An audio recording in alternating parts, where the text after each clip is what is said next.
Jeff in High Def, and you're watching your guide to everything live, livemediaguide.com.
Is video a part of your strategy for 2019?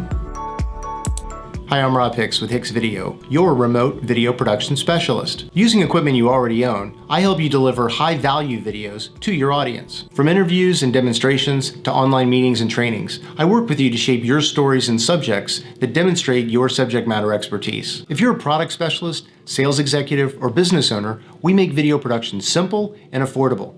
We do this so that you can make videos on a regular basis, whether it's daily, weekly, or monthly, to communicate about the topics and discussions that are important to you, your audience, and your business. To make your videos, we use HD video conferencing that allows you and your guests to connect to our studio from your home or office using your laptop, phone, or tablet. Once you and your guest have connected to our studio, we do all the rest. We take care of the TV graphics, the intro videos, the outro videos, the music, the behind-the-scenes production. Everything that it takes to either live stream or locally record your video for post-production editing to social media, whether it's YouTube, Facebook, Twitter, LinkedIn, you name it.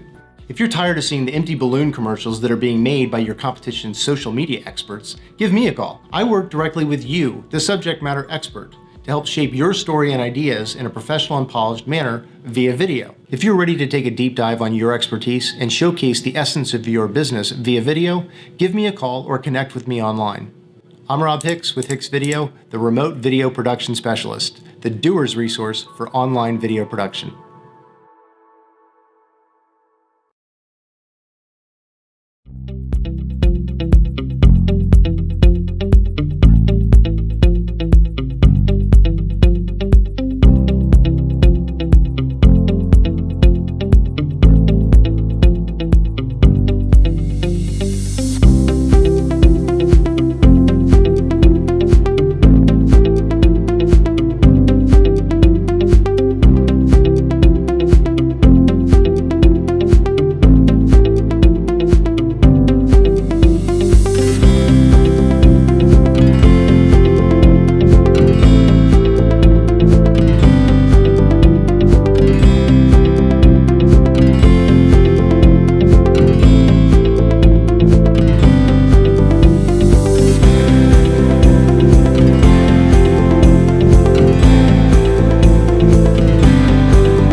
Jeff in High Def, and you're watching your guide to everything live, livemediaguide.com.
Jeff, and you're watching your guide to everything live, livemediaguide.com.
Jeff in High Def, and you're watching your guide to everything live, livemediaguide.com.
your strategy for 2019?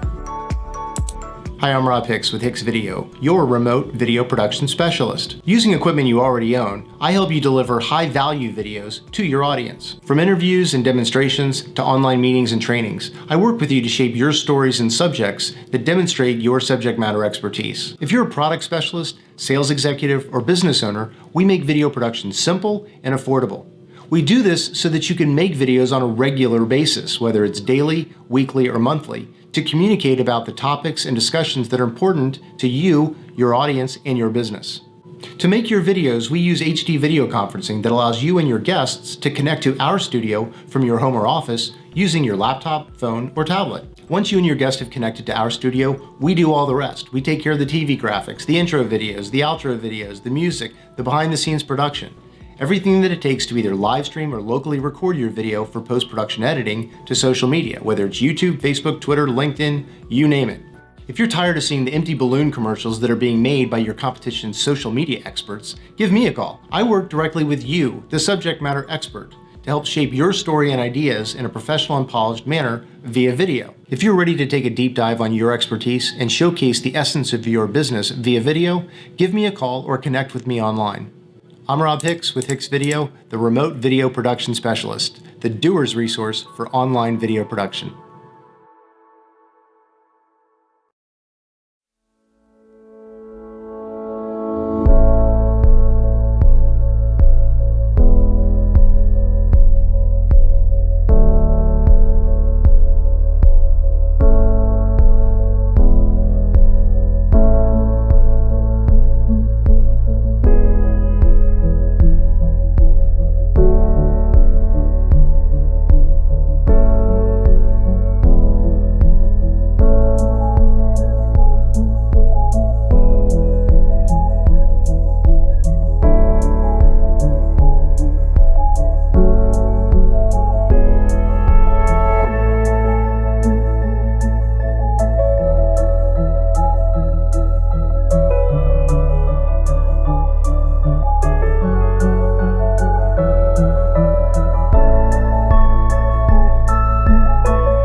Hey, it's Jeff in High Def, and you're watching your guide to everything live, livemediaguide.com.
Are you tired of competing on price and trying to convince a customer why you're just amazing at what you do and so much better than the other competition out there? Well, if that's you, then this is a session that you are not going to want to miss.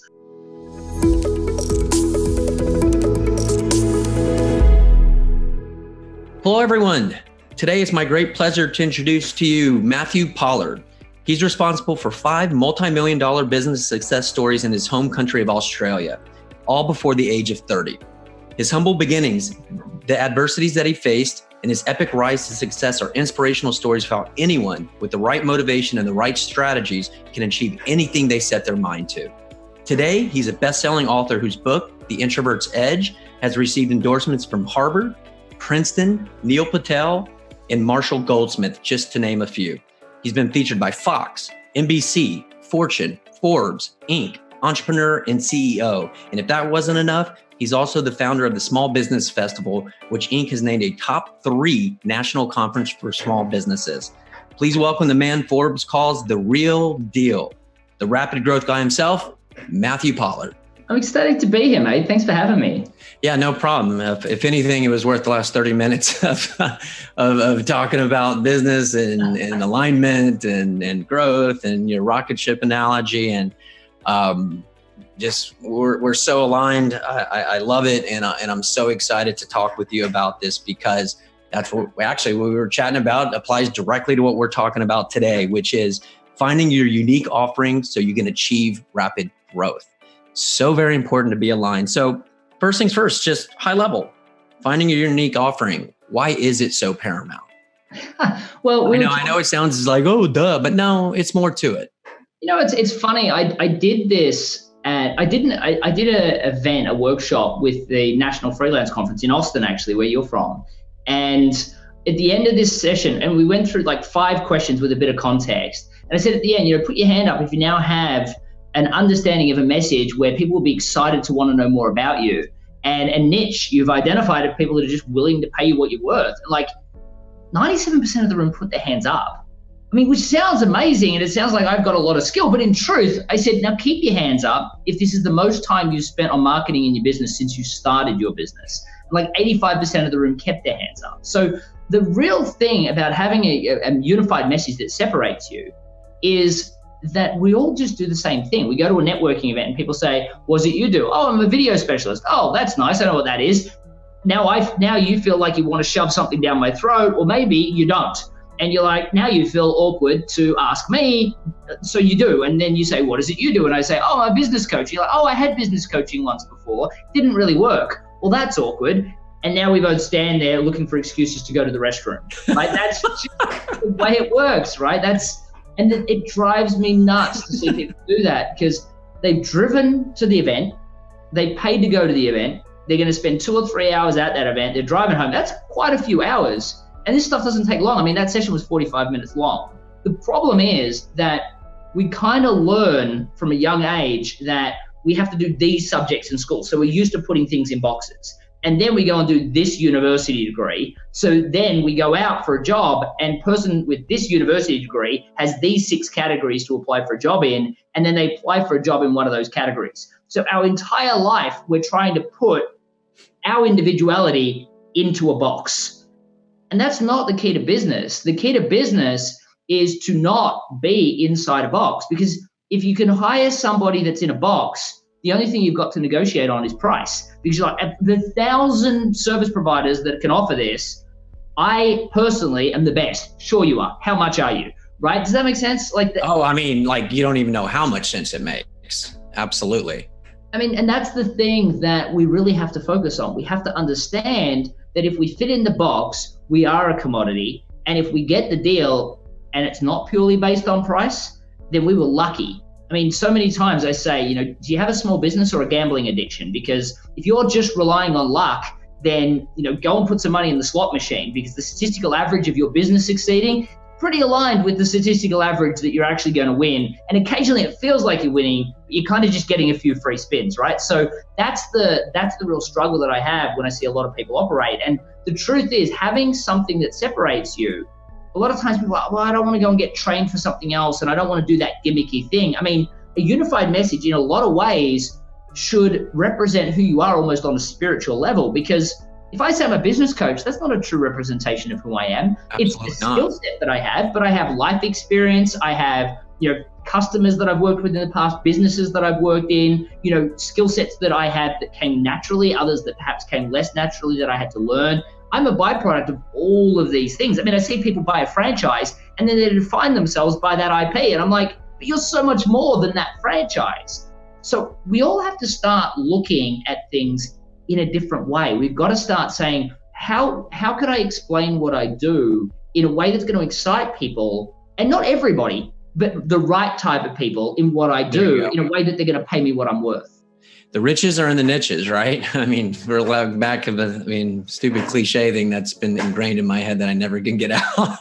But it's so important because, man, we don't want to be commodities. And we're not. But sometimes we start to believe that we are. And most of the time, we might not even believe it, but I promise you, everybody thinks it. So we really want to get out of that. And the benefits of that are going to be getting to charge more, to getting to have more time, to being more specialized, which comes with the time savings, and just living a better life. So, high level, everybody, that's what we're trying to help you out with today, because I know this resonates with a lot of people. I know that we've been put in boxes, and I know that we've been trying to find our ways out. So Matthew's here to do that. And we'll get into some real life examples. And I'll just tell you, Matthew, I've shared you real life examples with 2 or 3 people. One directly that was, we'll get into it, but she was a translator. And I was like, well, have you thought of this? And she was like, no, I haven't. And I was like, all right, if you want to stop getting paid by the hour and getting paid by the work, let me give you this idea. So I basically gave that same idea. And we'll actually touch on that one. Hey, that's the curiosity gap. Little shout out to Andrew. So keep listening. Any translator that's listening right now, they're like, can you just get to that story? Can you just get to that part where you're going to have to wait? All right. So cool. So I believe, I have studied, and full disclosure here, I take Matthew Pollard's course. I get in on his Facebook Lives. So I'm very familiar with everything that he does. So I believe that it starts with crafting your unified message. And I saw you speak about avoiding descriptive terms in your unified message. So can you help us? Because I believe it starts with finding your passion in it. But once you get to having what you do, you need to craft your unified message. Can you talk first about that, please? Yeah, sure. I think the biggest hurdle is that people, they spend a lot of time learning their functional skill. So they want to explain what they do by that term. So you'll see like a technologist, like maybe a managed service provider, and they want to call themselves, like if you're like, oh, you've got to determine something that's kind of bigger than just that. And they're like, oh, I'm a technology architect.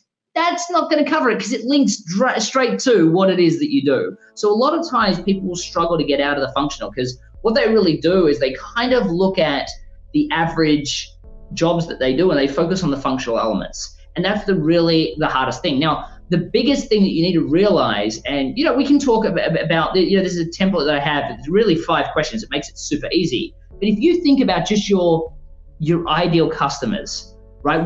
Who would be your ideal customers? And in truth, it's going to be because of 1 or 2 things. It's going to be because they sing your praises to the world. And, you ask them for a testimonial, a couple of lines, and they'll write you a whole page. They go to a room, like you enter a room and you're like, oh, have you tried this? You've got to talk about talk to Matthew Pollard, right? It's one of those kind of people. They're just the ambassador of who you are to the world. They just make you feel really good about yourself as well, because you can see that you're having an effect on their life, and that's amazing. So how can you not like working with those people? But that doesn't mean that you make great money out of them, right? It just means that they're really enjoyable. Sometimes you kind of give them a discount. Sometimes you might do things that you wouldn't for others that makes the hourly rate kind of suck. But because they make you feel so good about it, you almost sometimes are willing to forgive that. So that's the first group. So one of the things I always say is, write down a list of all those people. And then you've got this other group that are on the other side, and they're like, every time the phone rings, you like just hear cha-ching in your head. It's like, when the phone rings, I'm making money from this group. So you may or may not enjoy working with them. They may not sing your praises, but anytime they call you, it's payday, right? So you write down a list of all of those people. So now you've got these kind of 2 groups. One, you make phenomenal money out of. The other group, sing your praises. And you'll start to find, and this is really moving into the next step, right? You'll start to realize that there are actually some similarities between these groups, and you can start to group them. Like heavy level marketers, we'll call this segment analysis, right? And it is in a lot of ways, but only you can really know. Like they'll want to do data plots you pay $100,000 for minimum to try and figure out what the synergies are and what the marketplace looks like.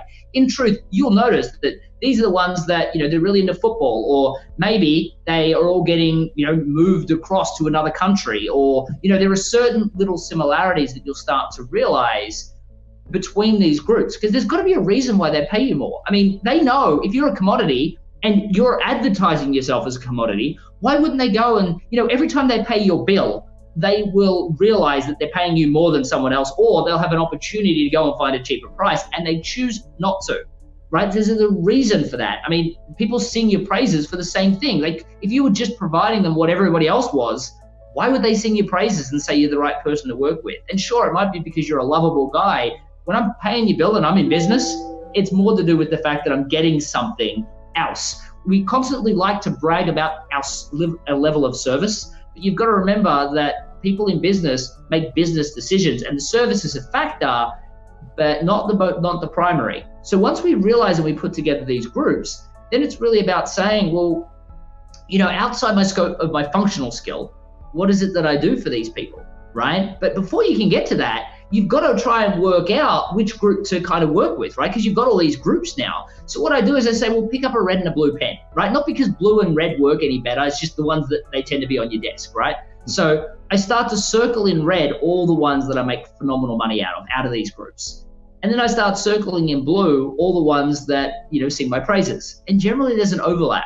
Not everybody, there's an overlap of a couple of groups that have both red and blue circles around them. Now, you can't pick all of those. The good news is you can't make a wrong decision because you make money out of them, they sing your praises. And today we live in this global economy where, if there's one customer in our city like that, there's hundreds, if not thousands across the globe. So there's always going to be a way to make money doing that. So people are like, well, how do I make that choice? And then make the mistake of choosing the practical over their passion. Right. So if you can make money out of any of these groups, pick the one you'll love. You're just born and destined to do, the ones that just wake you up at night. I was talking to Derek Lewis, my ghostwriter, and he works with two groups of people, right? He works with authors that ghostwriters that are trying to start up their ghostwriting business, and authors that want to write amazing books. And he loves working with both groups. But if I said you pick one, what are you most passionate about? Well, while he really loves helping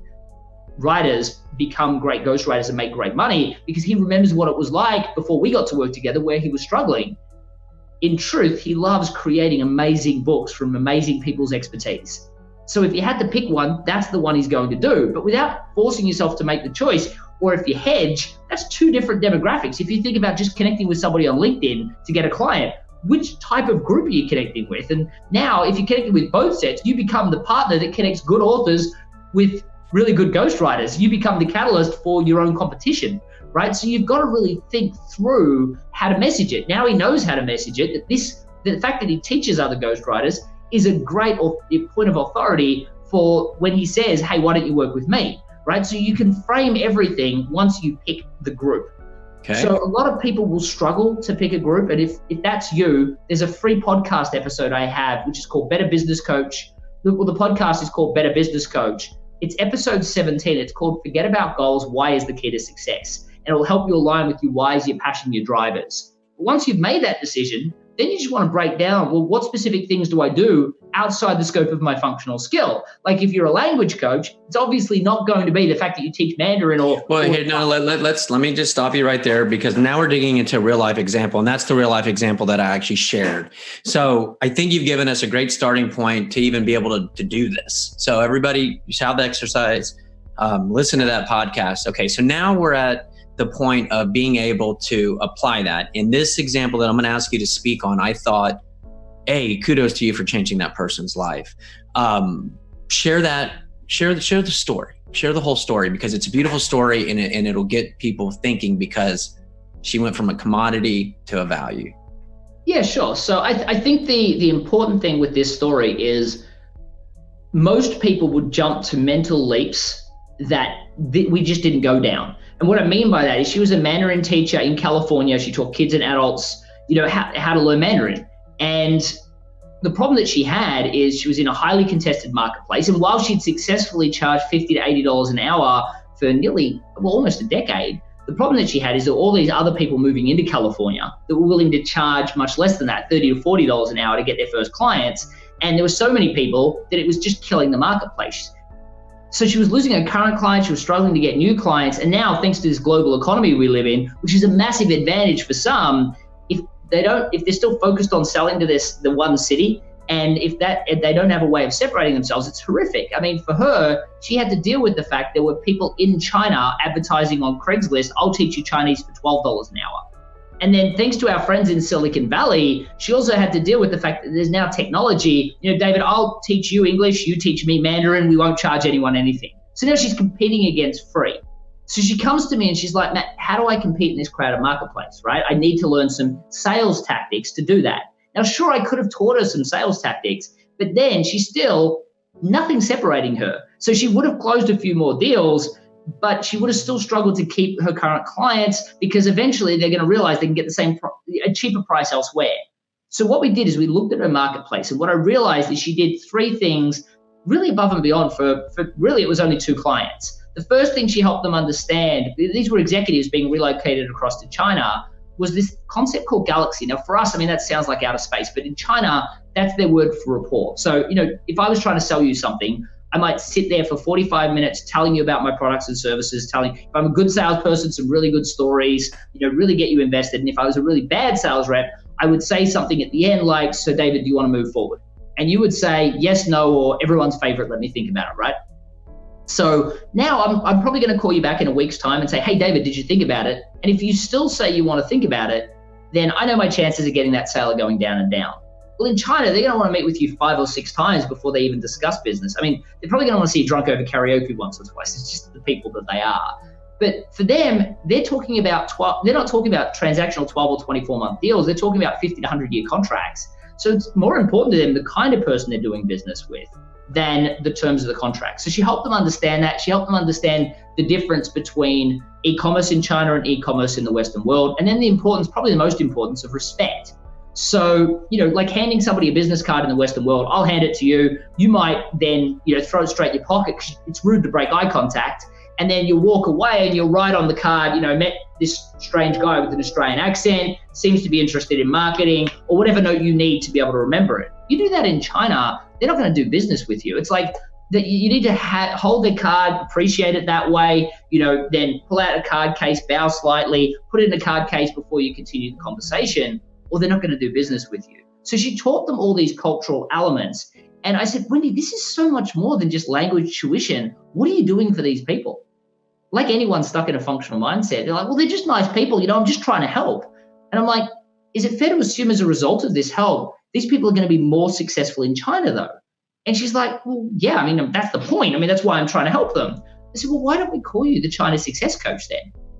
And I said, instead of focusing on teaching Mandarin, because that's a commoditized game, why not focus on these skills that, they're not things you don't know. You don't have to go back to school. You know these things. So we created what we called the China Success Intensive, which was a 5-week program that worked with the executive, the spouse, and any child being relocated across to China. Now, Wendy loved this idea, but she was like, well, practically, how do I sell it?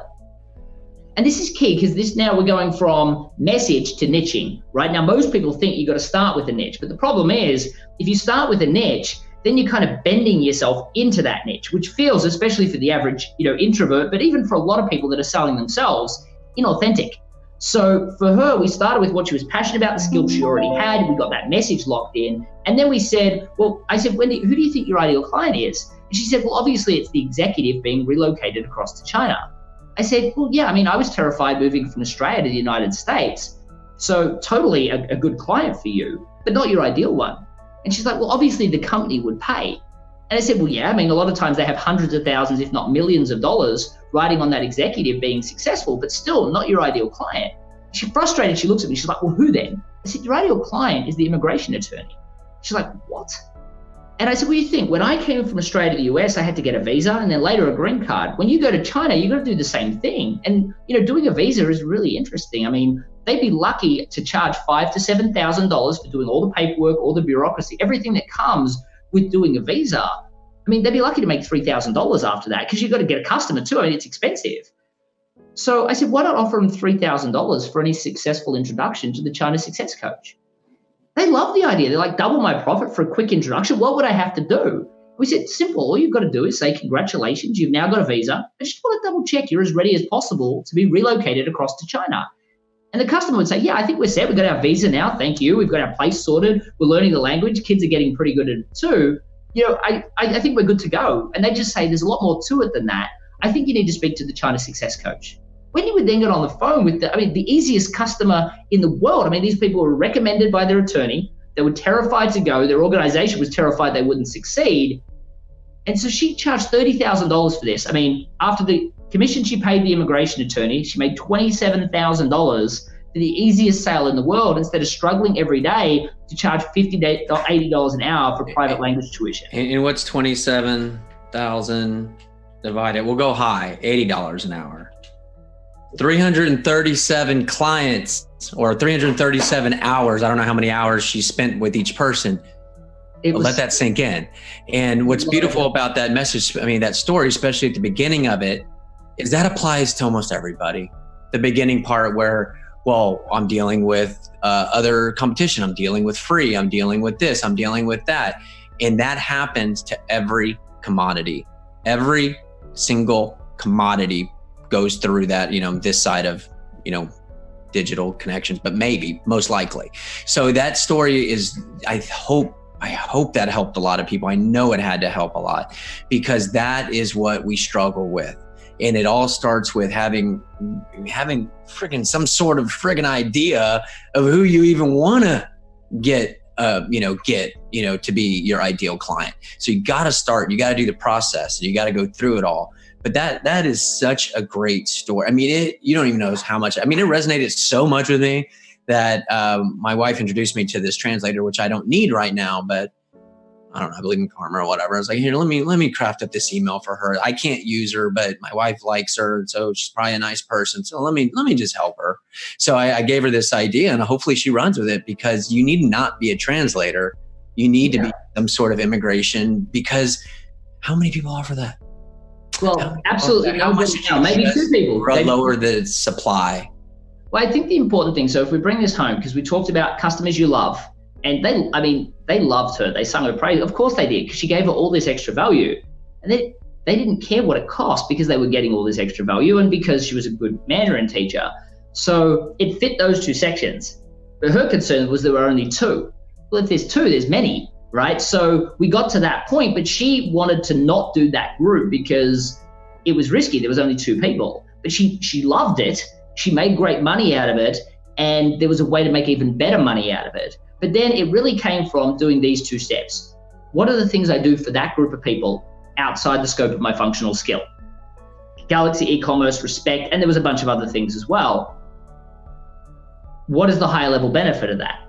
Well, China success. Okay, that's the unified message. For me, I'm a business coach, I'm a branding expert, I'm a sales systemization specialist, I'm a master in neuro-linguistic programming. I'm too many things. Nobody cares. They don't care how hard I work to learn that stuff, how many years I spent learning it. They do not care at all. But when I say I'm the rapid growth guy, I specialize in helping service providers obtain rapid growth in their business. The simplicity of that message, focused purely on that niche, gets me heard in a crowded marketplace. And it's allowed me to go from no brand at all to listed. I think I was listed this year as one of the top. I was the number 14 global guru in sales worldwide by globalgurus.com. My book sold 25,000 copies last year. It cracks a crowded market because it's concise. It speaks to the overall benefit that my ideal customer wants. And I also know who my ideal customer is. It is so hard for people, especially when they're starting, but even 10 years on, for them to say, I'm just going to limit myself to a niche because they're like, I just want any customer. Any customer will do, especially when you're starting, right? Oh, yeah. But when you've got less economies of scale, less testimonials, there are other websites just as good as you, somebody willing to do it cheaper than you. Why do you want to compete in that marketplace?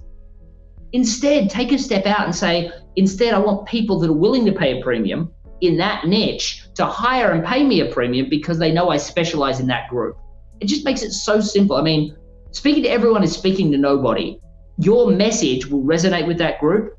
And for that, people these days, they're actively looking for a message they identify with. And for that, they will pay a premium. The problem is we all have commoditized explanations of what we do. We don't have a clear message and we're all trying to sell to everybody. So we're just a collection of commoditized people that end up doing this embarrassingly awkward, hard sell in a meeting, trying to convince them and cajole them that we're actually worth the extra money or to pick us, not just because we're the cheapest price, or at a networking event going, why won't you listen to me? I'm a business coach, yes, and I know you didn't have a good experience last time, but let me shove down your throat some stuff you didn't ask about. when I say I'm the rapid growth guy, you come to me and you're like, rapid growth guy? I've never heard that before. It's like your brain malfunctions and you're like, I can't fit you into a box. What exactly is that? And all you're trying to do is diagnose how to commoditize me. And I say, and then I will do a simple networking spiel and I'll lead into a story and you're like, oh, what you do is a lot more than just one commodity.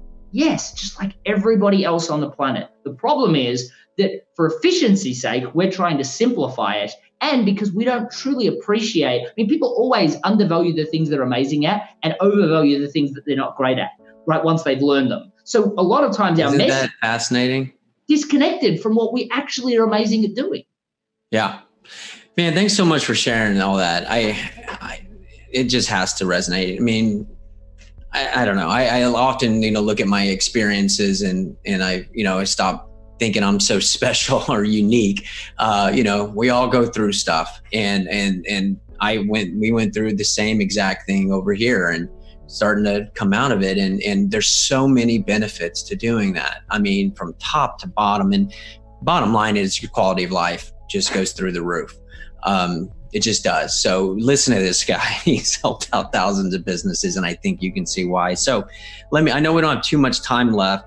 So I do want to get into crafting your targeted goals. I know that's such a big, we do all this. Great. Awesome. Right. Still, it's not done, right? To get the business. So crafting your targeted goals, please help us go about doing this the right way. Well, firstly, most people tend to inherit their goals from like their mother, their father, their, drunk roommate they had in college. We hear these goals and we're like, yes, that's exactly what I want. And then we don't really think it through, right? So a lot of times we spend all this time creating businesses or working for an employer to get things that we actually really don't want. I can tell you, there is nothing worse. I've been responsible for 5 multi-million-dollar success stories, but that didn't mean I was happy being in those businesses, right? The thing is, one thing I have learned, and I can absolutely tell you, is there is nothing worse than a rapid growth business with customers you don't like in a business you can't stand. So making sure that you have a business that you're 100% aligned with, that you actually want, is so important. And the problem is most people, they make their decisions based on fear. Now, if you're going to be scared, stay in a job.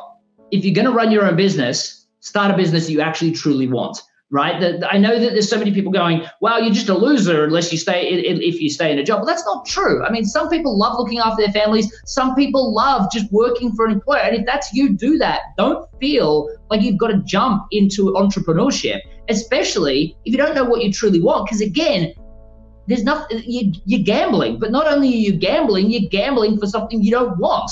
Now, sure, you may make great money, you may not.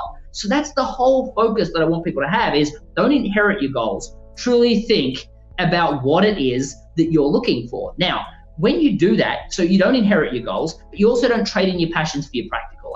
Jim Carrey has this really famous quote where, he won this award and he got up at his university and he said, I learned a great deal from my father.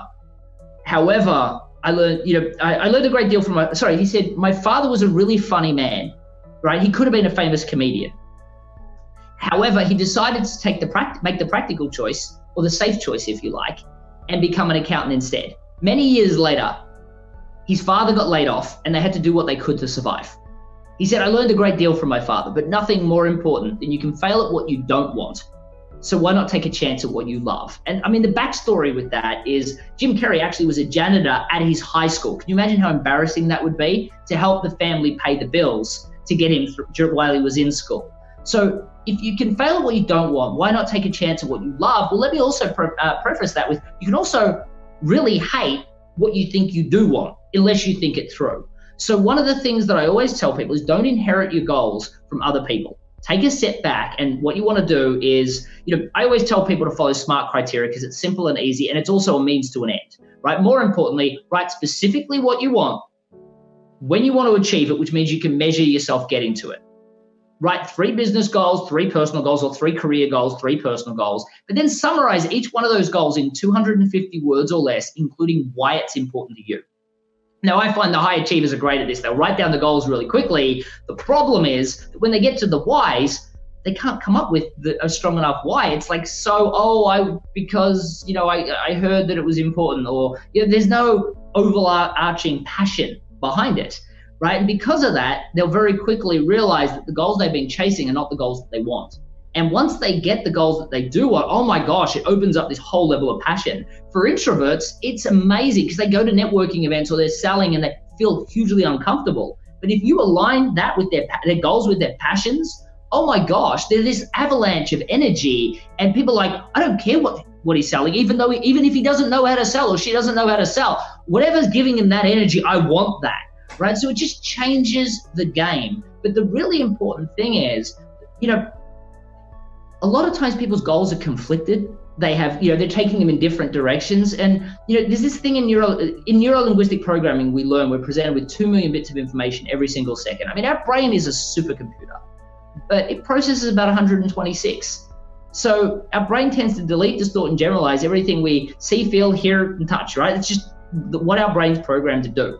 So if we only process 126, our brain, deletes and distorts all this stuff. So how we visualize the world is different to how other people visualize the world, based on, our beliefs, our values, our past experiences, and a subset of that is our goals. So while I'd like to think I'm a great coach, just getting people to focus 126 bits of information in the one direction gets them to see opportunities that are right there in front of them. And I can tell you how many times people have said, there's no way to make money doing what I love, so I'm doing this practical thing. And I'm like, just put 126 in that ability and I'll get you there. And then all of a sudden, opportunities just drop in their lap.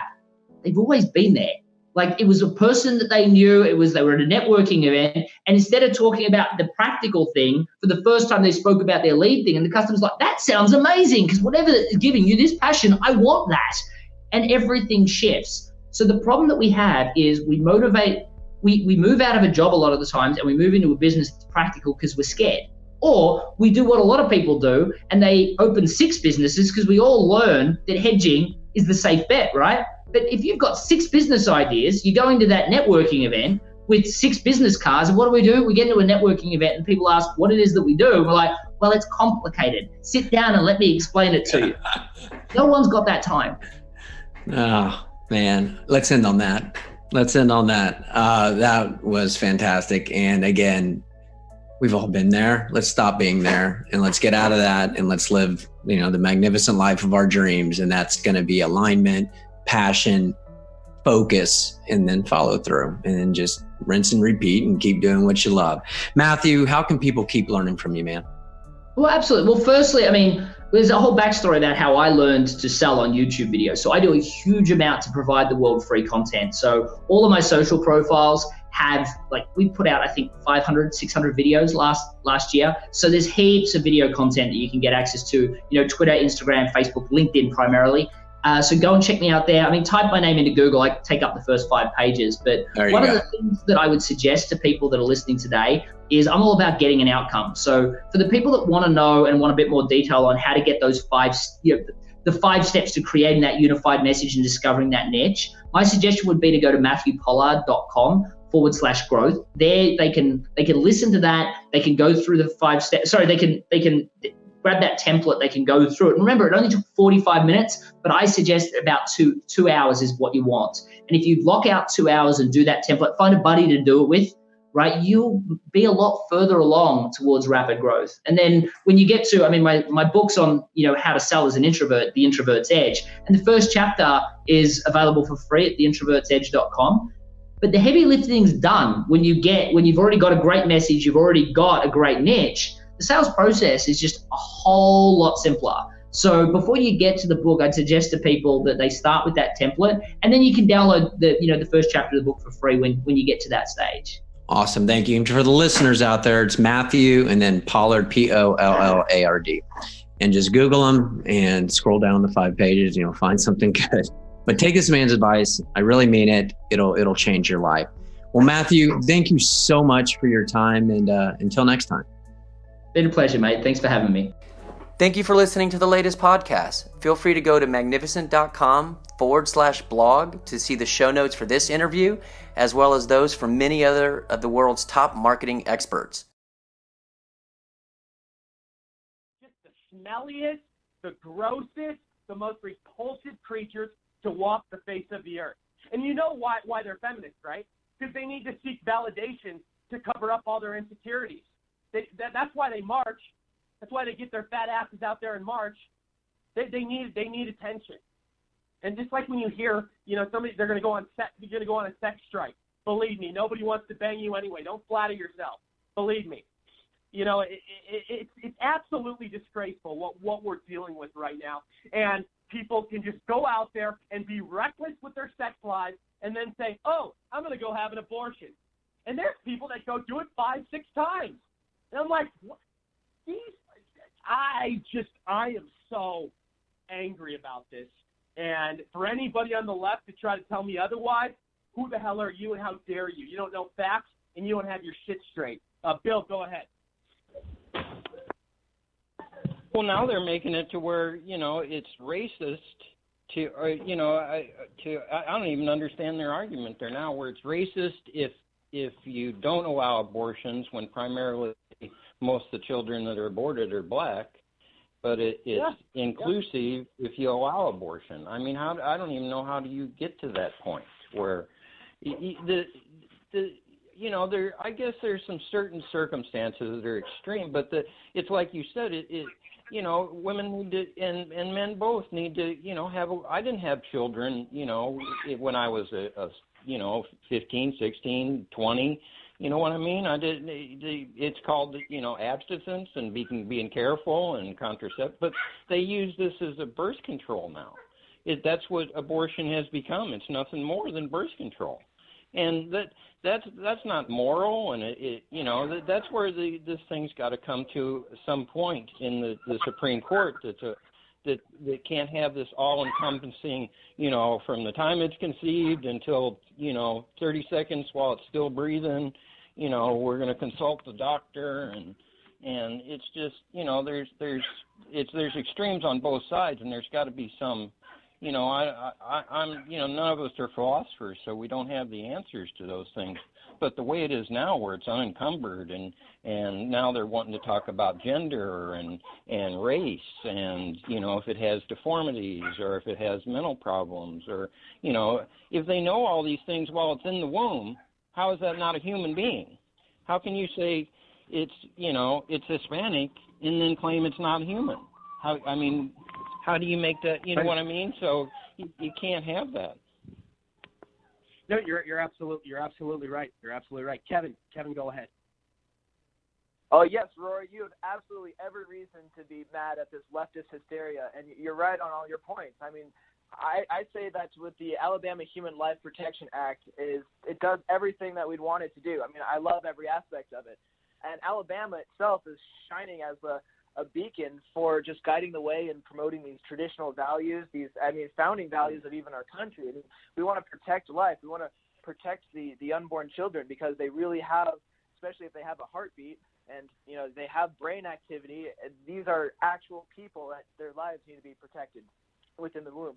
And so it really upsets me that the left are so absolutely hysterical. I mean, it almost seems like they're desperate. They just really want to be able to terminate actual fetuses. I mean, it's terrible. So, and it's not just the left that I notice. I mean, we even have a problem with our Republican leaders at the federal level. I mean, you see like McCarthy or McConnell. They're saying this is extreme. We shouldn't do this. This is bad.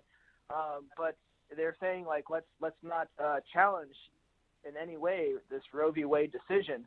And I think just the opposite. It's like we finally have a chance to challenge. We have a chance to challenge Roe v. Wade. I mean, and I consider, and I'm sure most of the right wing considers Roe v. Wade to be unconstitutional. It's the case with the 10th Amendment of our Constitution, our Bill of Rights, that all the powers not delegated to the Constitution of the federal government is reserved to the states. The states need to be able to legislate what's best for their sovereign state. And I would say that there's not really much of anything of substance much anymore that's being legislated at the state level. I mean, we have all these Supreme Court decisions that just decide what the entire country is doing at the federal level. And so each state has to abide by it. So what we're seeing, especially in this case, is, you see these large exoduses of like liberals. You have this California, this New York, all these different like very liberal states. They're realizing how bad it is to live in these states because it's now run so Democrat, and so they're like, oh, maybe we will go to Texas or we will go to Alabama or all these different states. They want to move to places, and they have all the same liberal rights as they had in their other state. So it's really problematic that these states that are supposed to be conservative are not conservative anymore, and that's strictly because of these Supreme Court decisions that are taking sovereign power away from our states and making it all these states unable to govern on these traditional values that had founded our great country, and especially these states. So I would say to these Republican leaders, I mean, not just like at the federal level, I mean, even been talking with local conservative leaders, Tea Party leaders, and they're honestly very scared in some way that because the left is so hysterical, they're having such an adverse reaction to all this is going on. They're like, oh, we need to pull back. We need to have more, let's just make it late-term abortions, and let's like try to get more voters. They want to concede their values. And I think that's wrong, and that's not what we should stand for. We should stand for our values, promote our values, and educate people why they're the best policies. And I think we actually have a real chance to say that we have the power to challenge our issues in the Supreme Court now that we have a Republican Supreme Court. So this is such an important decision, and I'm very, very happy with Alabama for everything that they're doing. Yeah, and just the type of people that that get abortions. I mean, I've always thought abortions are such a slimy and gross thing, and and the left tries to say, well, oh, it's not a human. It's not a human at 6 weeks. Yes, it is. It is a human. You guys are in denial. And what you brought up as well, Kevin, I thought was great, is the fact that these liberal cities, these people in these cities are upset with the way their city's going, but they still keep voting liberal. And it's just like, when are you guys going to figure it out? It's like my where I'm from, my city of Seattle, the city of Seattle, where I was born and raised.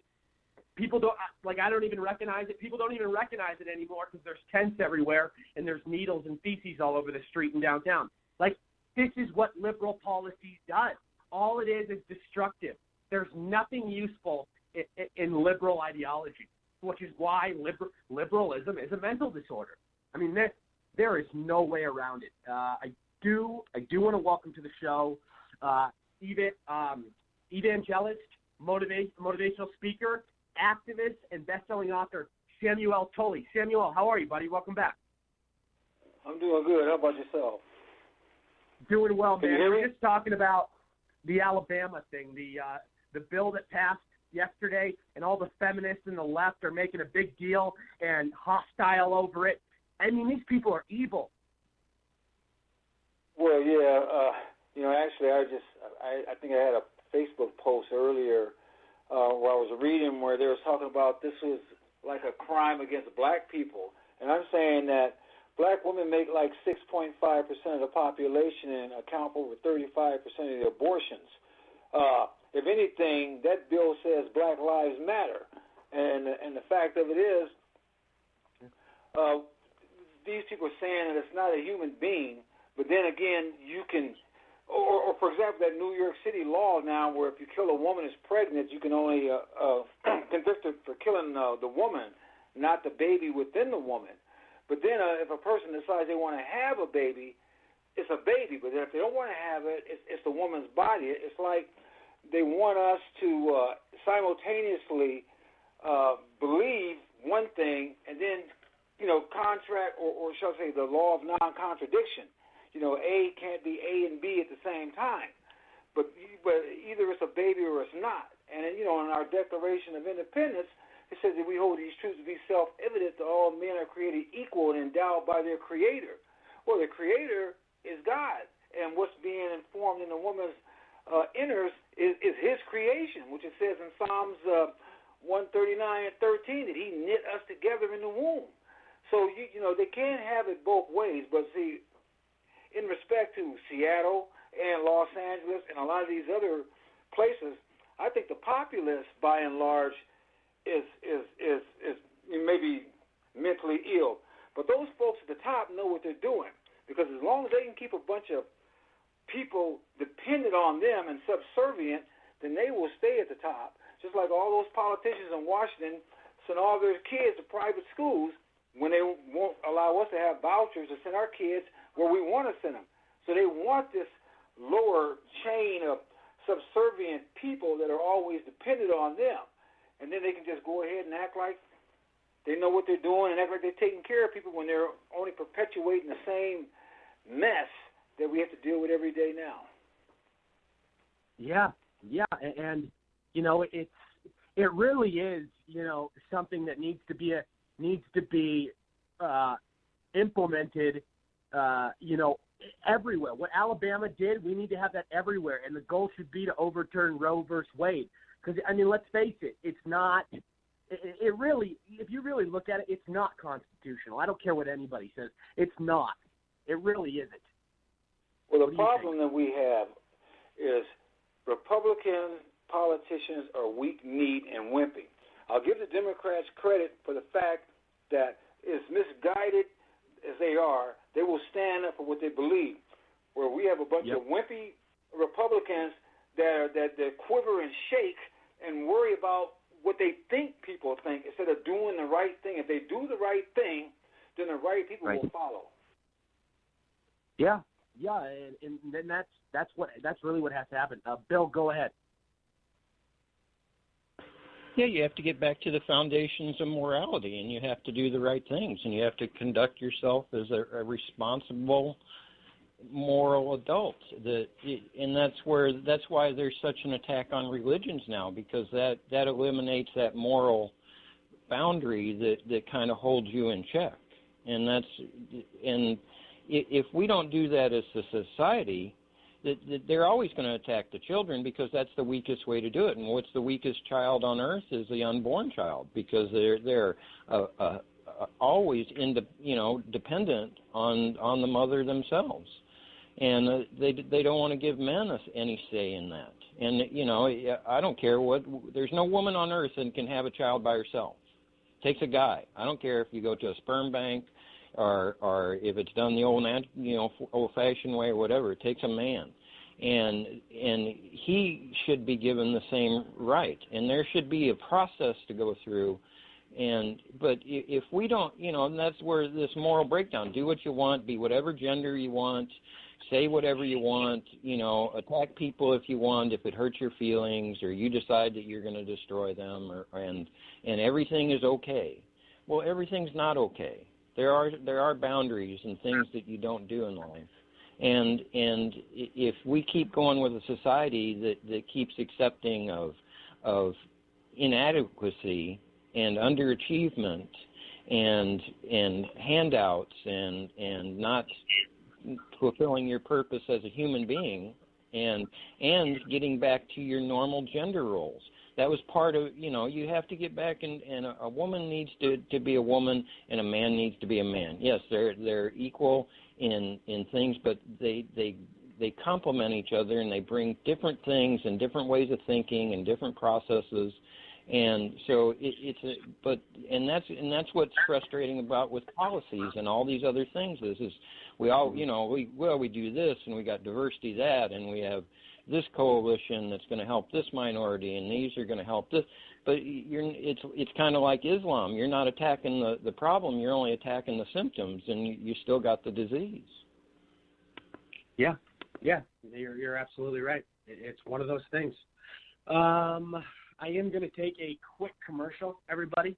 Actually, I do have a few minutes before I have to take a commercial. But, I will say that the fact that we have, and I've talked about this on my show many times before, the left trying to change all of what our country stands for. I mean, you look at them trying to erase Christianity, them saying how offensive Christianity is, them enabling stuff like Islam, and you have them, trying to remove Chick-fil-A restaurants over Christian ideology. You see the statue stuff, the abortion thing. It all goes together. All their idiocy, it ties together.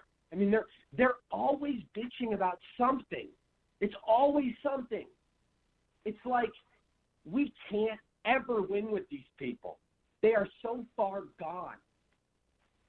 It's like I don't even I just have a hard time understanding the way they think, and it's sad because these people are like the devil, and they're the most arrogant, morons, in existence. I mean, they don't even know what the hell they're talking about, and they try to act arrogant when they have nothing to be arrogant about.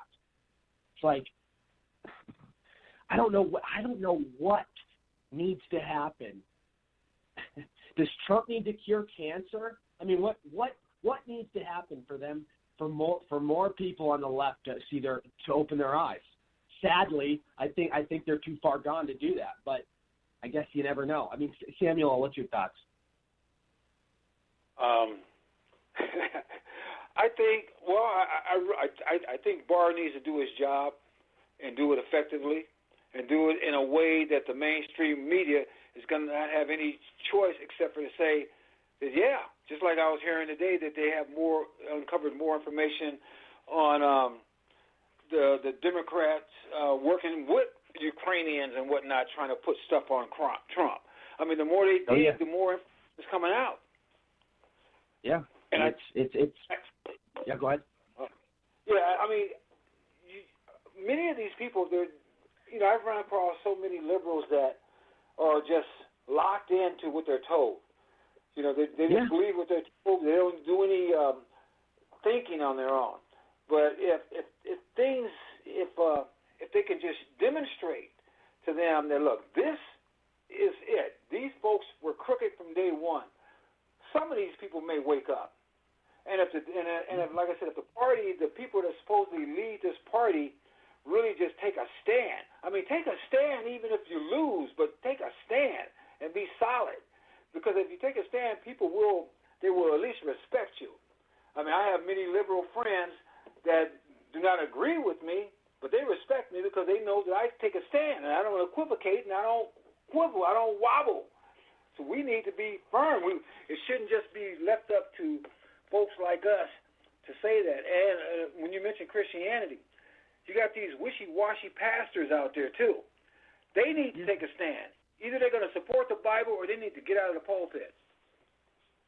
Yeah, you're absolutely right. And it's one of those things where this country needs to really be careful and watch what they're doing with the people on the left. And I'm not talking about us, but with what they're doing, it just gets more and more out of hand on a daily basis. Like I'm hearing constantly about more and more ridiculous things. We will take a quick commercial, and we will be right back, everybody. Stay tuned. Hey, it's Jeff in High Def, and you're watching Your Guide to Everything Live, livemediaguide.com.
Show, coast to coast, worldwide. Listen to in 23 different countries on nearly 70 online platforms. And everybody, if you miss any past clips, past shows, or any 24/7 breaking news coverage, please visit our media site, TheNextGenUSA.com. And remember, in the coming weeks, we will be announcing the many notable names that will be doing their own shows on the network. Very excited to share that with you. I do want to welcome our very special guest tonight, political consultant, lobbyist, activist, and founder and chairman of Black Americans for a Better Future, Raynard Jackson. Welcome to the show, sir. Thank you for being here. Thank you, Rory. Been looking forward to it. Absolutely, sir. And since it's your first time on the show, like I do with all my guests, I always like to ask, how it all started for you, the different chapters, the different accomplishments, your career, all that good stuff. Because I know you've been doing a lot of stuff in D.C. for quite some time. Yeah, well, when I graduated from Oral Roberts University, Rory, and literally Vice President and former President George W. Bush, Bush 41, he literally plucked me out of obscurity in St. Louis politics, and that's why I'm in D.C. to this day. And so I work with people like John Ashcroft, Kit Bond, Jack Danforth, Roy Blunt in Missouri politics for years and years before I got the tap on the shoulder from the vice president. And that's how I got my start up here in D.C. politics. Wow. So Bush Sr. gave you your start, pretty much. Yes, because, Rory, if you know anything about St. Louis, if you're black, you're Democrat. There's no multiple choice. There's no ifs, ands, and buts. It's just the way it is. So what's funny is I didn't realize that what I now know to be conservative values, Rory, that's just the way I grew up back in St. Louis, and so I just didn't know that's the label people put on it. But I've been conservative all my life, and the thing is, Rory, most blacks are conservative. I remember I used to do Rush Limbaugh's TV show back in the 90s, and he would always tell me, Jackson, there's a growing move of conservatism in the black community. I said, Rush, you're full of crap. Blacks have always been conservative. It's just that the conservative movement and the Republican Party has not made blacks feel welcomed in the party and the movement. That is the problem. The message is not the problem. It is how the party makes us feel. That's the issue. And please explain, when you just said a minute ago, most blacks are conservative. Is it just the fact that they just don't know it? They just don't know it enough yet? Well, it's interesting, Rory. When you say conservative to most blacks, what we hear is Strom Thurmond, Jesse Helms. A better term would be traditional values, because when you say traditional in the black community, we're transported back to our childhood where we used to sit on grandmother's lap and she used to tell us about the family history. She used to tell us what's right and what's wrong and what's moral and what's not. And so it's just knowing your audience and knowing how to effectively communicate with them. Now, conservative and traditional basically are the same thing, but one word is more appealing to the black community than the word conservative. So, again, those are the nuances that the conservative movement, Rory, is just totally tone deaf in, and I think you probably have been around long enough to realize conservatives are horrible at messaging and communication. Yeah, I mean, I could agree with you there. I mean, don't get me wrong. There's been quite a few past leaders and even just that goes with presidents, people in Congress, senators. There's so many people in the Republican Party that lacked many things that they could have done a lot more, especially with communication. And it's really unfortunate, because we've seen how the Democratic Party for so long has kept blacks on the plantation. I mean, I've always said, and I'll say it again, what the Democrats do with the black community today it's no different than slavery and plantation days, except it's just obviously they don't have them on chains. It's a little more subtle than that, but it's the same ideology. It's the same sort of sense of control. I mean, wouldn't you say that's fair? Yeah, here's the thing, Rory. I keep telling as many conservative leaders who will listen to me, Groups like the NAACP, the Urban League, the Congressional Black Caucus, they represent their membership, but they don't represent the black community, Rory. And there's a nuance that's night and day difference between the two. They represent their membership, but not the black community, because most blacks are not members of the NAACP, the Urban League, or the Congressional Black Caucus. And if the conservative movement, Rory, would ever understand that distinction, that nuance, I mean, for example, I've been offering for over a year, Rory, any liberal who can prove to me and show me a photo of one illegal baby being snatched from their mother's arm, I will give them $10,000 in cash. I've been offering that for over a year. You know why I'm so confident in making that offer, Rory? It doesn't exist. It's a lie. It's a liberal lie perpetuated by the liberal media. And you know what?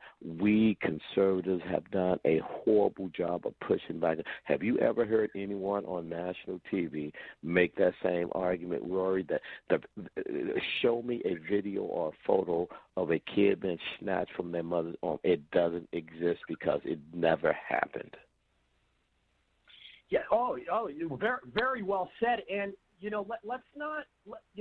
This is a really scary fact and a thing that is really a problem in politics today on the left, especially. You have so many people from the black community that play identity politics, like with Obama. So many people voted for Obama just because he was black. They didn't care to look at any of the policies. I mean, maybe some people, some of them did, but a lot of them didn't. And the dangers of identity politics, and that goes with women that vote for a woman just because she's a woman. I mean, it's not right. Well, yeah, I agree with your point, Rory. But again, when I was at Oral Roberts University, I used to work for Oral, and I was one of his cameramen, and he would always tell me, Raynard, go into every man's world and meet them at the point of their need. When was the last time Pat Robertson, Jerry Falwell Jr., or people of that ilk, have they ever gone into the black community and just sat and listened? When was the last time they've invited a black family over to their house for dinner? I mean, so again, if we as conservatives, Rory, if we truly believe that our message is the cure for liberalism, when are we going to take it to the marketplace of ideas? When? I know. I mean, that's what I keep asking too, and that's what I keep wondering. When? I mean, when is it actually going to happen? And just going into this in a little detail, in more detail, in regards to the black community and in terms of the support for Trump, what would you say? I mean, obviously it's true that Trump has gotten more black support than any other Republican in history. I think he broke records. I mean, last I read a few months ago, I think I read he was at 38% with blacks. What do you think it's more than that? Well, it's kind of a mixed bag. It's undeniable, Rory, about the economic numbers that this president has gotten under the black community for the low unemployment rate, job participation rate, et cetera, et cetera. Lowest ever for the black community. Yes, no question. That's indisputable, despite the liberal media. But the problem I'm having, Rory, is the president and this White House and the party and the conservative movement do not have credible black surrogates all across the country, radio, TV, newspaper, to reinforce not only what the president is saying, but what he's done relative to the black community. And so you have the liberals all over TV constantly perpetuating lies, and a lie that's repeated enough, Rory, becomes the truth. We need, again, it goes back to this horrible communication skills that conservatives and Republicans have. We have got to have surrogates out there every day beating the same drum, talking about the good economic news under this president and what the conservatives are pushing through Congress. And if we don't do that, Rory, we could have the cure for cancer, and we can watch people continue to die of cancer because we do not know how to tell folks, I have the solution here. Here's the solution. Here's where you get it. That's what we're deficient in, Rory. And this White House has a White House comms staff that has not been effective in getting that message out. Yeah. Are you involved with Blexit, the Black Exit, the thing Candace Owens is doing, and all these different organizations? Are you involved with any of them? No, I'm not involved with that because, again, Rory, I believe in doing just substantive things. And, again, okay, so you get people to leave the Democratic Party and to do what and to go where. The conservative movement, Rory, is not prepared. There's no infrastructure in place to receive those who are fed up with liberalism and the Democratic Party. Okay, where are you going to take them? The RNC is not doing anything. The White House is not doing anything. So you get people excited to go nowhere. That's what I'm seeing from my vantage point. What do you mean by that? You don't think that? Please explain. Just elaborate a little bit. Like, what do you mean not going anywhere? What do you mean by that? Okay, so let's say out there in Arizona where you are, let's say 10 black people came up to you, Rory, and said, hey, Rory, I listened to your show. I think you're doing a great job. I thought I was liberal for years, and then I realized that when I listened to what Republicans are saying, I have more in common with them than I do in the Democratic Party.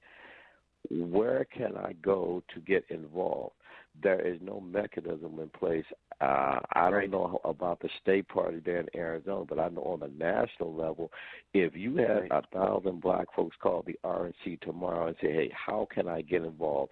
They could not answer that question, and they could not pick up the phone and say, okay, you live in Ohio, you live in Georgia, you live in New York, we're going to put you in touch with the state party chair. They have opportunities for you to get involved at the lowest to the highest level of your state party.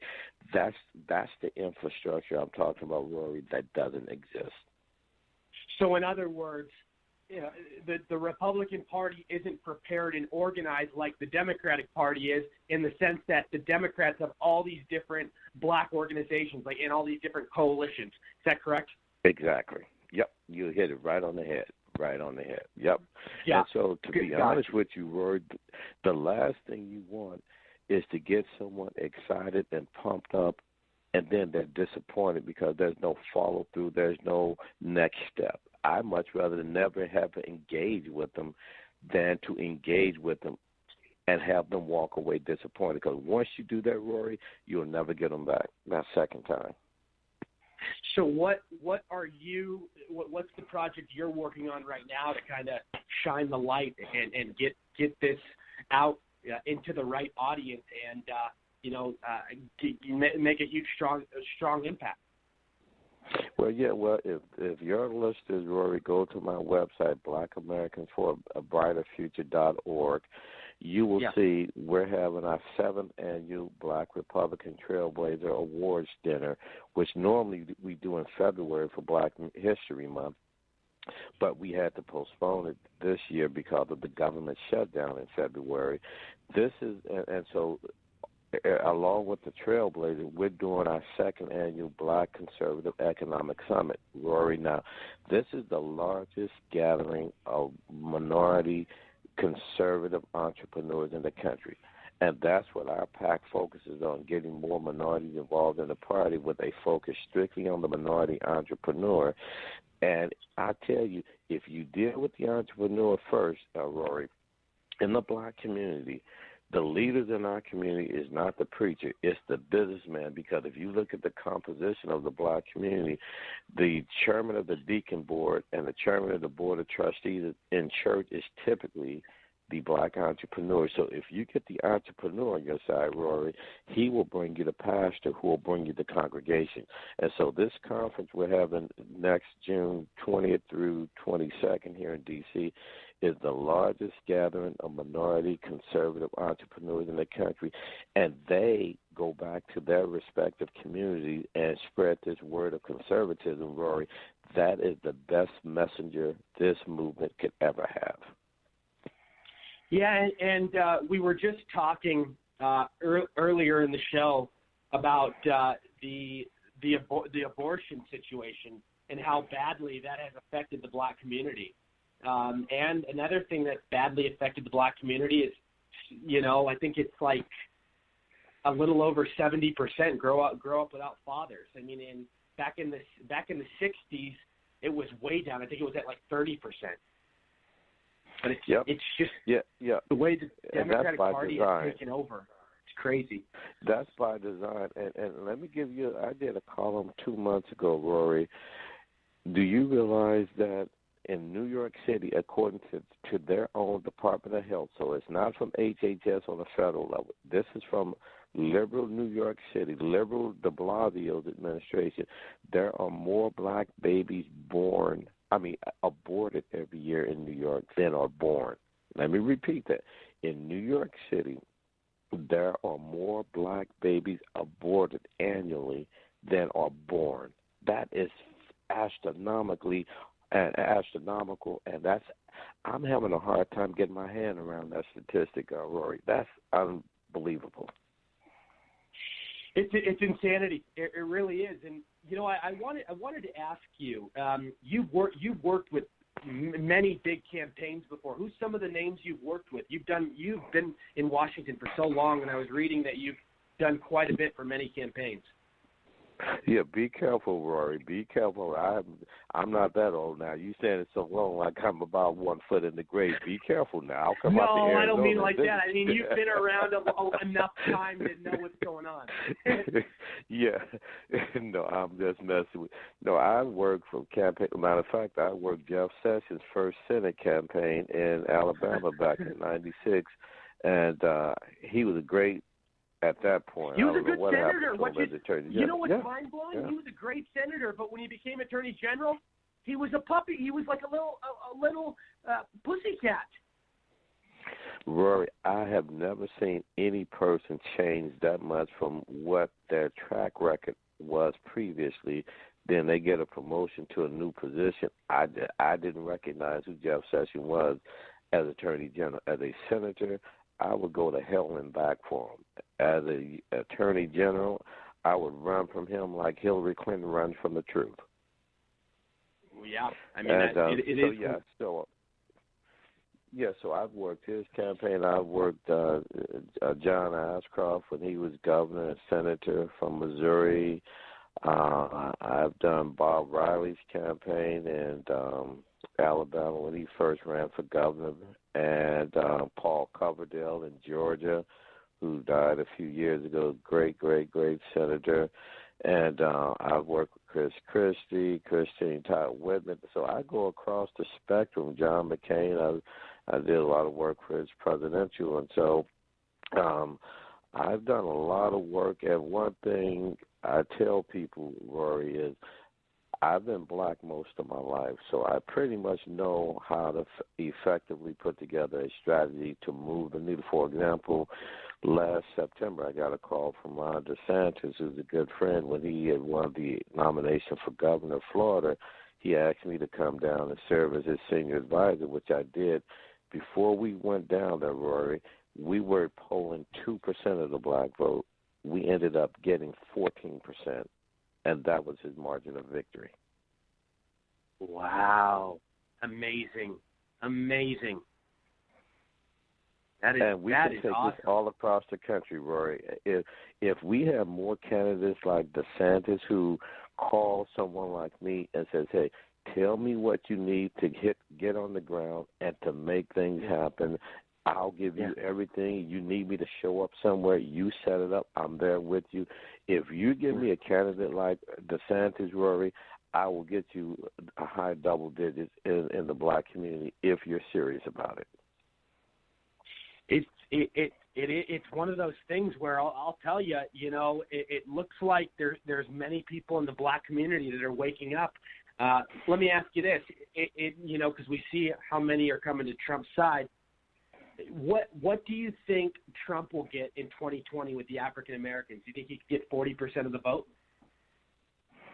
Well, put it this way, Mitt Romney got 6% of the black vote in 2012. Trump got 8%.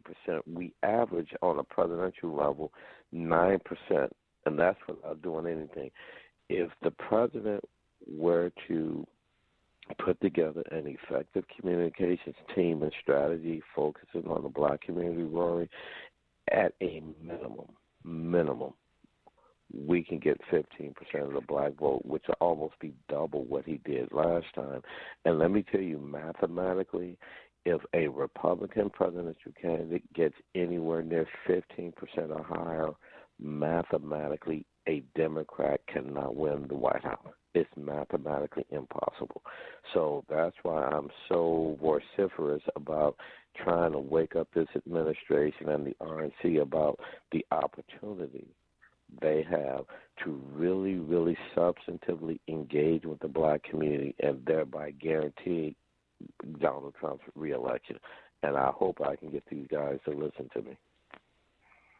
Well, yeah, no, I absolutely hear you. Absolutely. I do want to, there's a couple people that want to ask some questions. Samuel, okay. Go ahead, Sam. Colby? Yeah, go ahead. Oh, wow. I wasn't expecting that. But what can you get done here in California? Well, I think the same thing in California applies to anywhere else. If the state party in California would focus on the minority entrepreneur, that is the gateway into the black community, and they will bring you the pastor, and the pastor will bring you the congregation. But we have to start with economics and the entrepreneur. And I've offered several of your party leaders the opportunity to work with them, and no one has taken me up on it. Wow. So if you got access to your state party leaders and they get serious about it, they know how to reach me, or they can Google me and find out how to reach me, and I'm more than willing and ready to roll up my sleeves, because California is just screwing over black folks big time. Yeah, I know that's a fact. That's definitely a fact. If there's no, I don't have access to those people, but I'll definitely keep my eyes open if there's any way that we can stimulate something in California. For sure. You Bill, in North or Bill, Southern California? Oh, I'm in Southern California. Okay, down in the LA area, yeah. I tell you, I think Southern California is ripe for the picking in the black community, because they are spending all their money, time, and energy on trying to give out benefits to illegals that totally ignore the black community. And if the state party there in California, Kevin McCarthy there in Southern California, Darrell Issa, Duncan Hunter, if they would just engage with the black community, you will see a major shift among the black vote there in California. I can guarantee that. Yeah. Bill, go ahead. Why do you think there's such a small translation into support from the black community for Trump, given all the economic, freedoms and not advantages, but all the help that he's made? I mean, with the unemployment the way it is, and wages are going up, and he's money into these communities for starter businesses and all that, but it doesn't seem to translate over to a lot of support, and it's hard to understand. Okay, let me help you understand, Bill, because it's not that complicated. Let's assume at home, are you married at all, Bill? No, I'm not. Okay, well, let's just say you got a good friend, and while you're at home with that friend, they constantly, support you, encourage you, and tell you, hey, you can do anything you want, and you believe that. But every time you go to school, Bill, you got 100 people telling you, Bill, you're no good, you'll never amount to anything. So even though at home you get love reinforced with a lot of positive things, it's the same thing with the unemployment numbers and the economic numbers in the black community. Yes, Trump will get out there and quote the statistics that are undeniable, but yet then you turn on the radio, TV, newspaper, you have all these liberal folks saying Trump is racist, conservatives are racist, they don't care about blacks, black this, black that. And so you got the truth on the one hand, but every time you hear the truth, you got 100 people in the liberal media saying the very opposite. So guess who people are going to believe? They're going to believe the message they hear the most of on a regular basis, even if that message is not based in truth. A lie that's repeated enough, Bill, becomes a truth. That's the problem. Does that make sense to you? Yes, sir. It does. I can understand that a little bit better now. Yeah, Kevin, and go so ahead. we got a lot of good things to say. Okay, so anyways, the voting statistics show that when Obama first ran for president, he had 98% of the black vote, and then after his full term was over, he was going up for re-election. People actually knew a lot of what he stood for. He still got 96% of the black vote. And so, I mean, we're still moving the totem pole over, moving it over to the Republican side, because now we had Hillary Clinton, the worst candidate in all of presidential history. She got 91% of the black vote. So do you believe that we're still like making a huge movements towards this, the 85% that you mentioned, and that what do you think is like the number one hot button issue that would bring these people over to the Republican Party? Entrepreneurship. I know I sound like a broken record on this show, but if we focus strictly on the black entrepreneur and get them engaged in policies like lower taxes, most black entrepreneurs are totally against increasing the minimum wage. They very well understand the onerous and negative impact of these onerous government regulations that are just nonsensical, and it's a devastating impact on small businesses. So if you focus strictly, let's say you only had to choose one issue that you can focus on relative to the black community that would give you the most bang for the buck, entrepreneurship. But also remember this. The entrepreneur has a vested interest in having a good school system. Why? If they're growing their business revenue, they're the ones going to have to hire people from the local community, and they need to make sure people can read, write, and do arithmetic. If they're the local businessman in the community, they have to be assured that when their employees are getting out of their car, walking into the office building, they're not going to be mugged by some criminal in the neighborhood. So they're very concerned about the crime rate. And so if you focus initially on the entrepreneur, school choice, education, vouchers, crime, insurance, government regulation, lower taxes, you get all that by focusing on the entrepreneur. But that's the gateway into the black community. Thank you for your insight. Take care. Thank you. Before you go, Raynard, please tell us about your show, and please also tell us about your company. Yes, my consulting practice is Raynard Jackson and Associates LLC, and so we do political consulting, strategic communications. We represent a lot of professional athletes in the NBA, NFL, but also a lot of singers in R&B.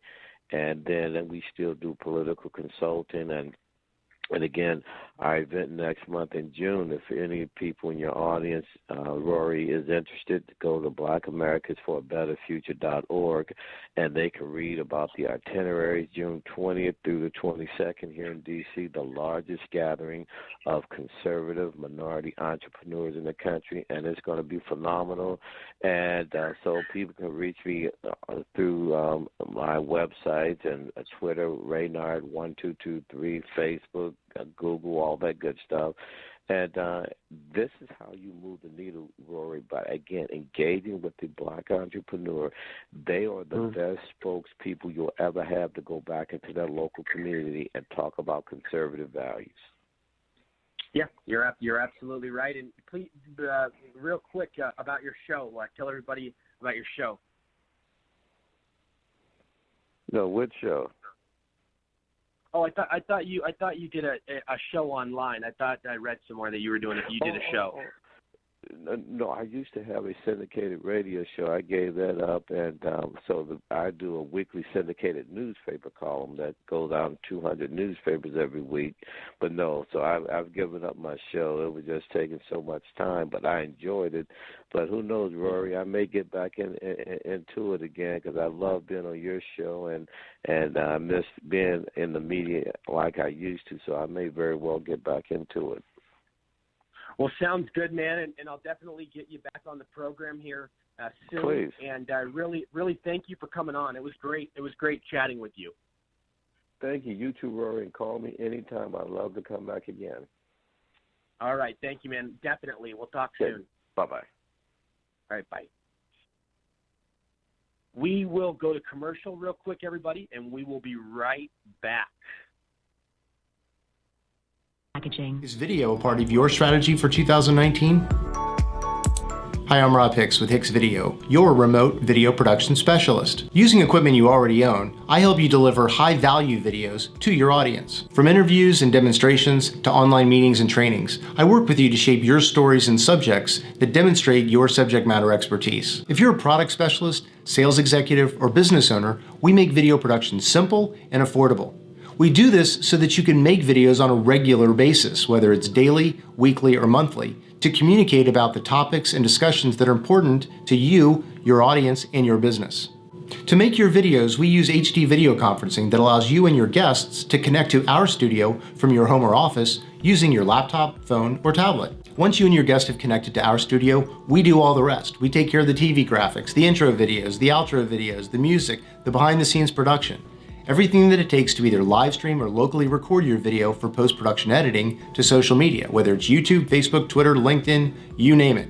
If you're tired of seeing the empty balloon commercials that are being made by your competition's social media experts, give me a call. I work directly with you, the subject matter expert, to help shape your story and ideas in a professional and polished manner via video. If you're ready to take a deep dive on your expertise and showcase the essence of your business via video, give me a call or connect with me online.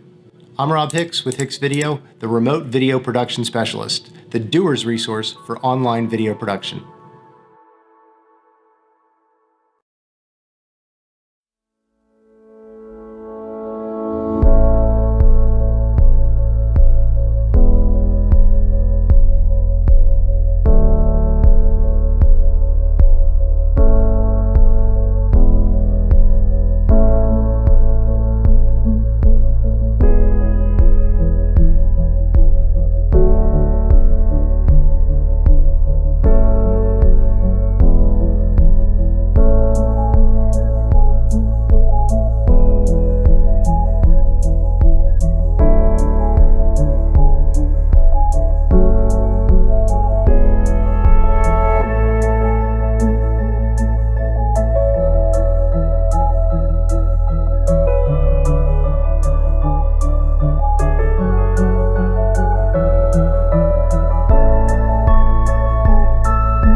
Worldwide, listened to in 23 different countries on nearly 70 online platforms. And everybody, if you missed any past clips, past episodes, or need 24/7 breaking news coverage, please visit our media site, thenextnexusa.com. And remember, in the coming weeks, we will be having many notable people that will be doing their own shows, and I will be announcing the details as it gets closer, which I'm very excited.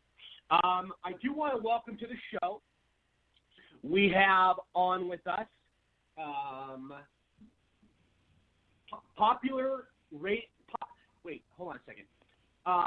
we have poet, popular radio show host, political activist, and best-selling author, Irvin Brookstein. How are you, sir?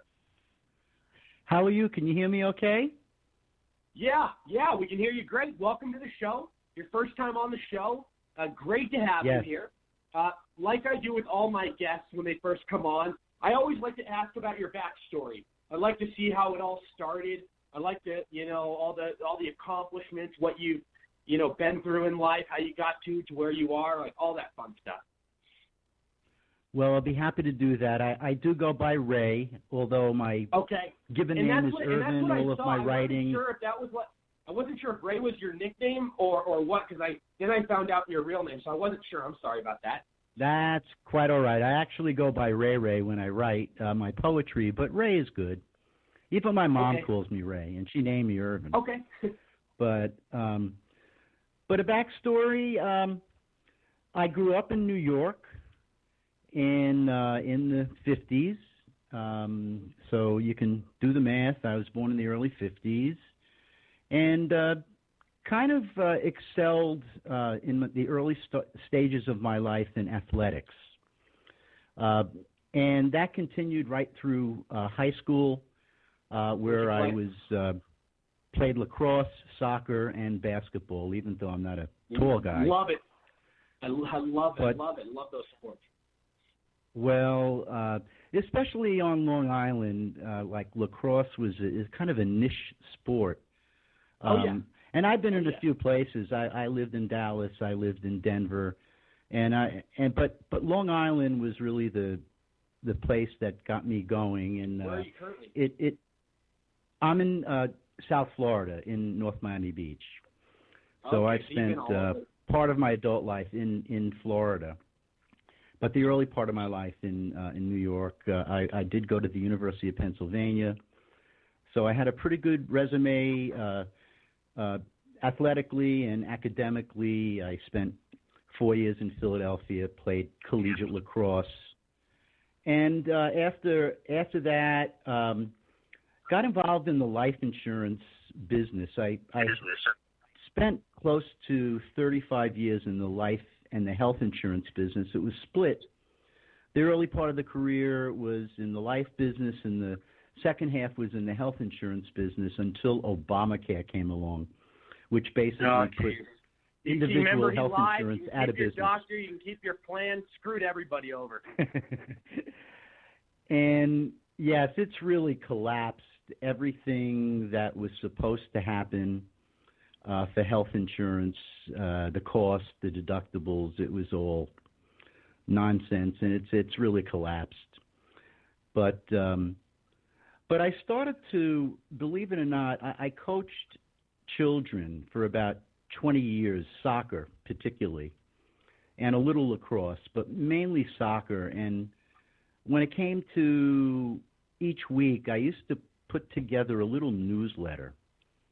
And it was really for the kids. I would deliver a message because I was pretty good at writing short essays. I'm not a great reader, believe it or not, but I do write a lot of short essays, and then it moved into poetry. But the short essays were there for the children, and I would give them a message about growing up or crying and, different things. And the families loved it. And I would always highlight the kids, Johnny's done this and, Billy's done this. And it was the beginning of me expressing thoughts through words.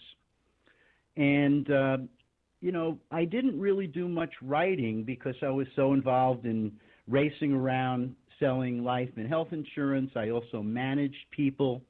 I've probably trained close to 500 insurance agents over my career.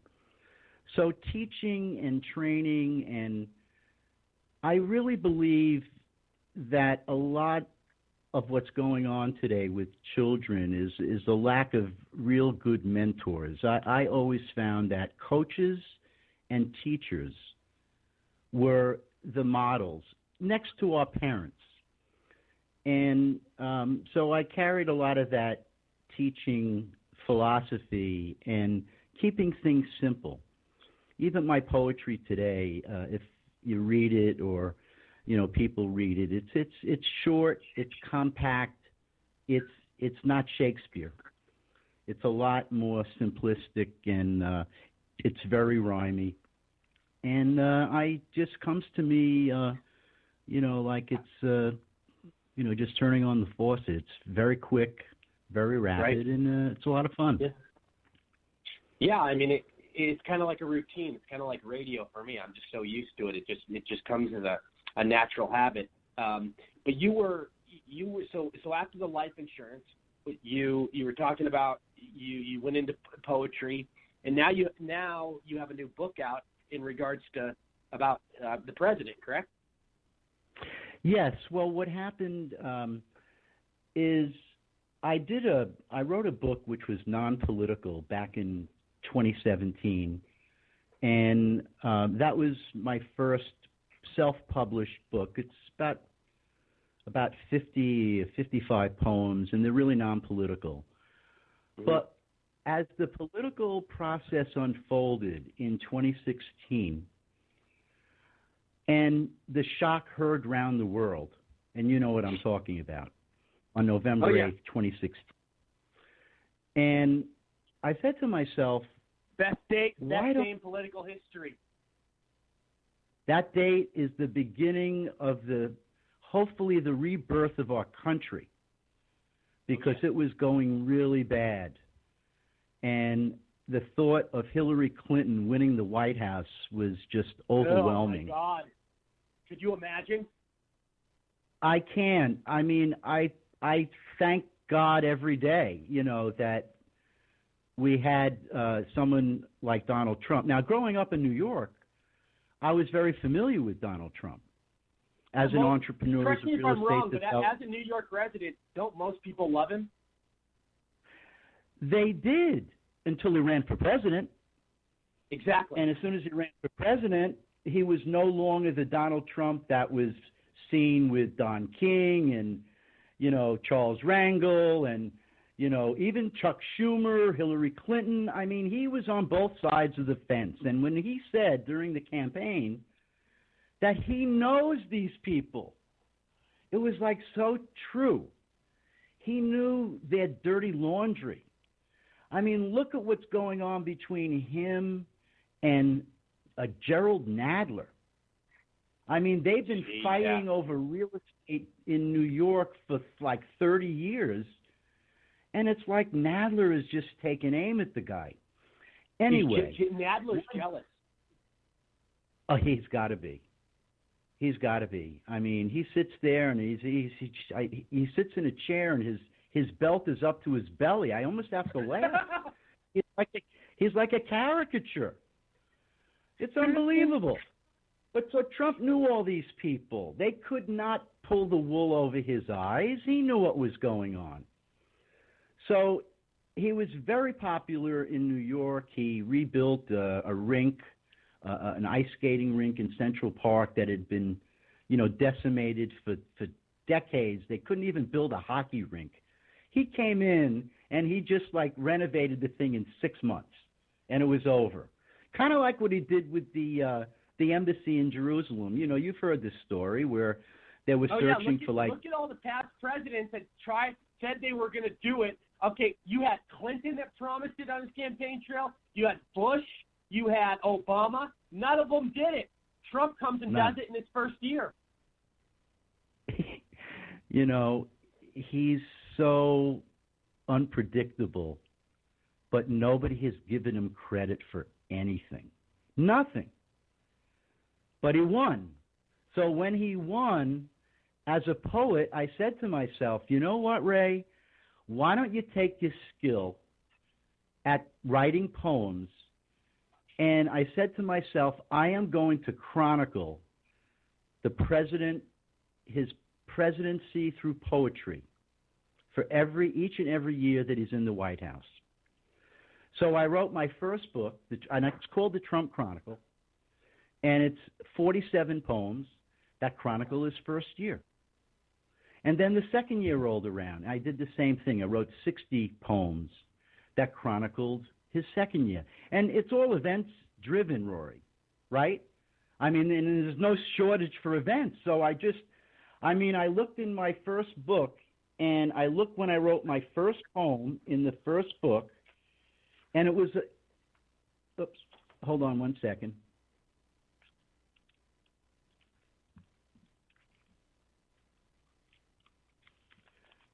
Sorry about that.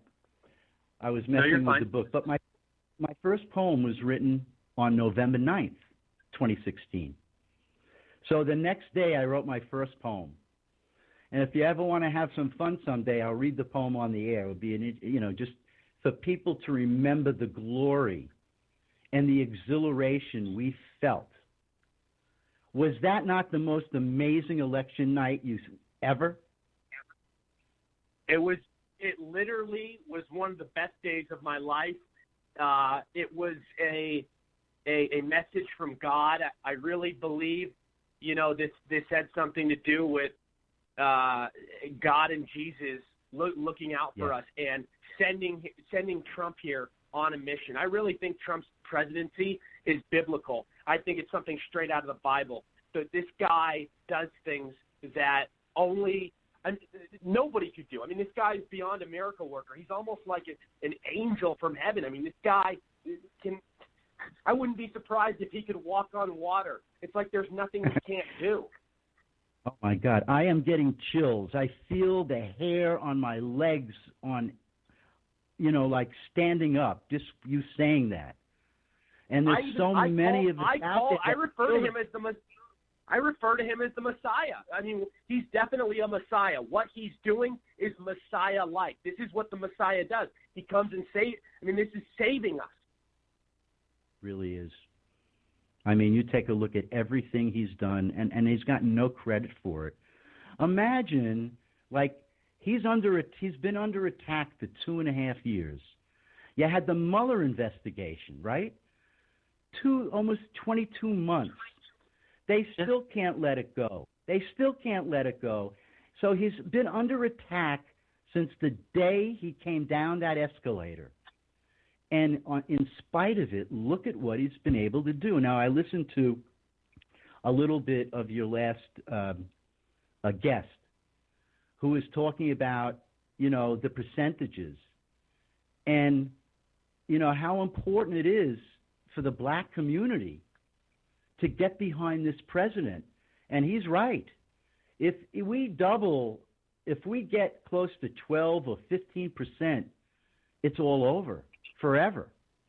But I worry, I really do worry about this thing about the Electoral College.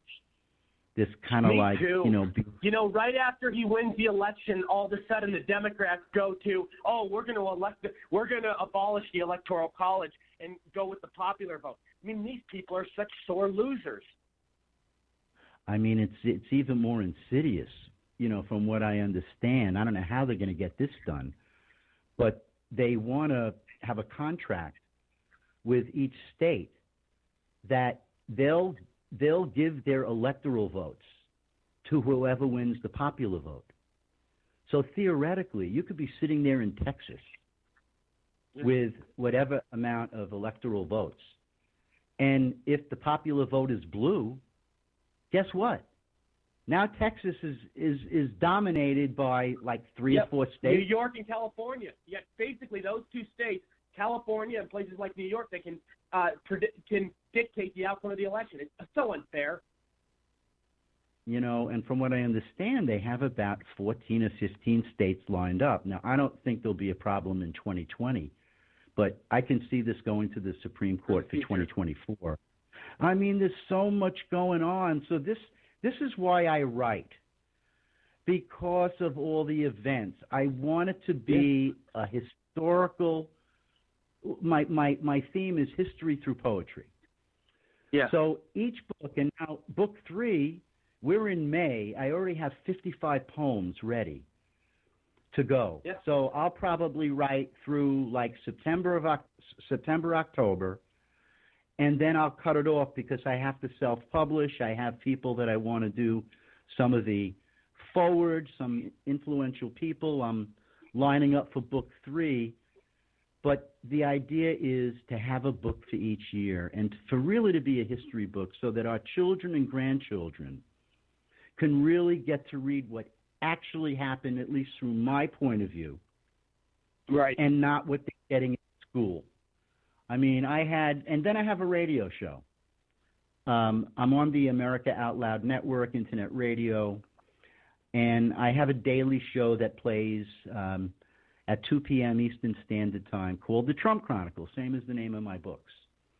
And it's like you inviting on guests. It's really fun. I'm new at it. I'm still green at it. But by God, it is so much fun. And I know you're having fun doing what you're doing. I know it because it is very hard in the beginning, but it's getting a little easier each day. But it's to bring to the surface the truth of what's going on. And in so many areas, whether it's the border, whether it's migration, whether it's Israel, whether it's electoral college. I mean, you could go on and on and on. So you can see, as a poet, it's like I've got a lot of fruit. I just have to, harvest it into something simple that people can understand. And because I always had a hard time reading. I don't know whether I had a little ADHD or dyslexia. I mean, I have books on my nightstand that can sit there gathering dust for years.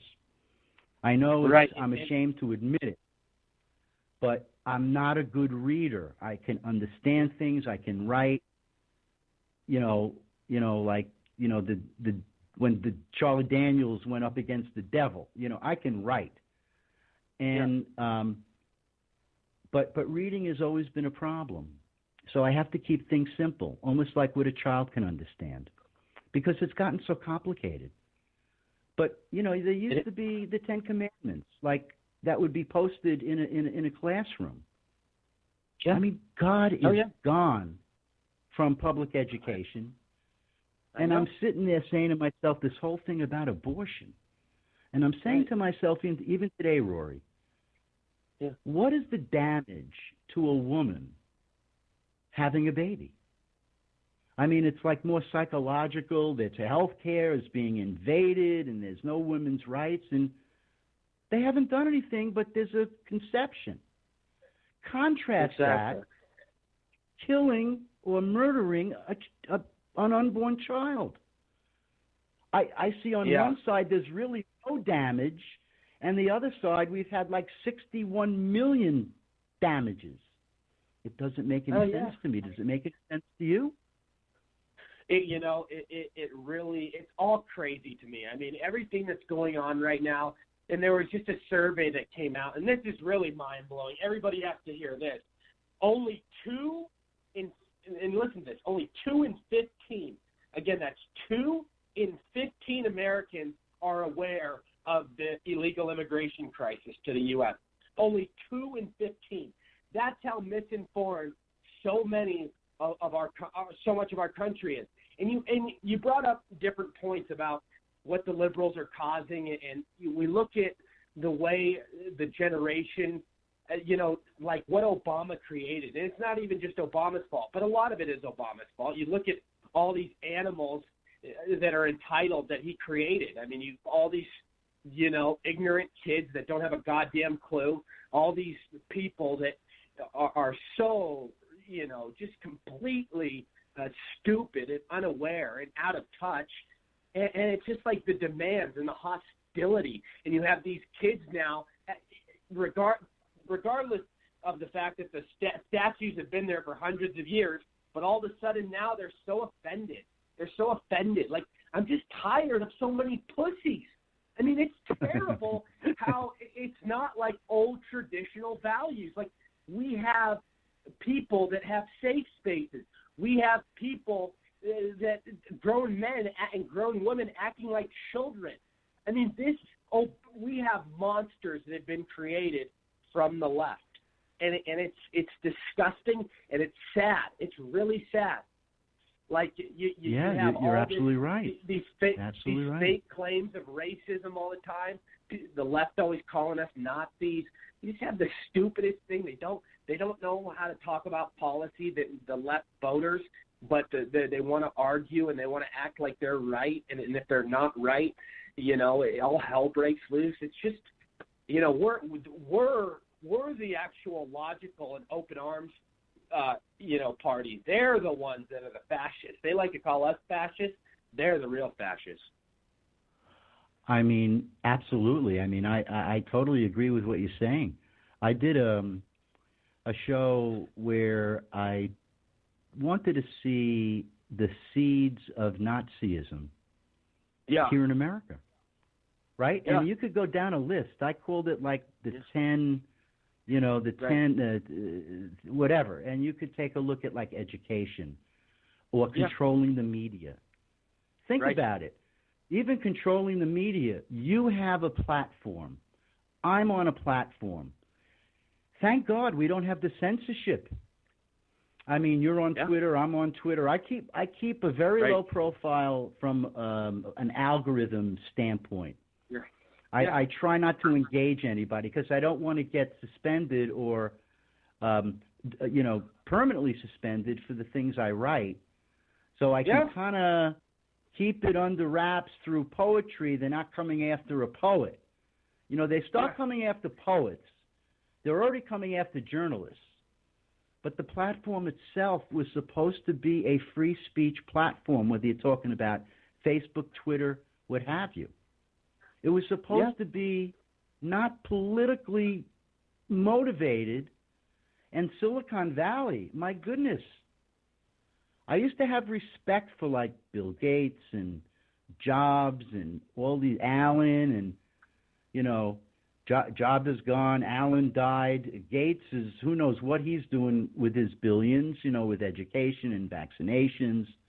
Meanwhile, these platforms, are really going to, I hope we can win 2020 just on what we've got. We won 16, right? But what do we have to do to keep the White House in 2020? That's our fear. And when you say that only 2 in 15 are even engaged, it's like it's up to the 2 of us. Yeah. All these people don't care or are apathetic. Yeah. So what are we going to do? The biggest problem in our country, the invasion of illegals, and so many people are misinformed. It's crazy. Bill, go ahead.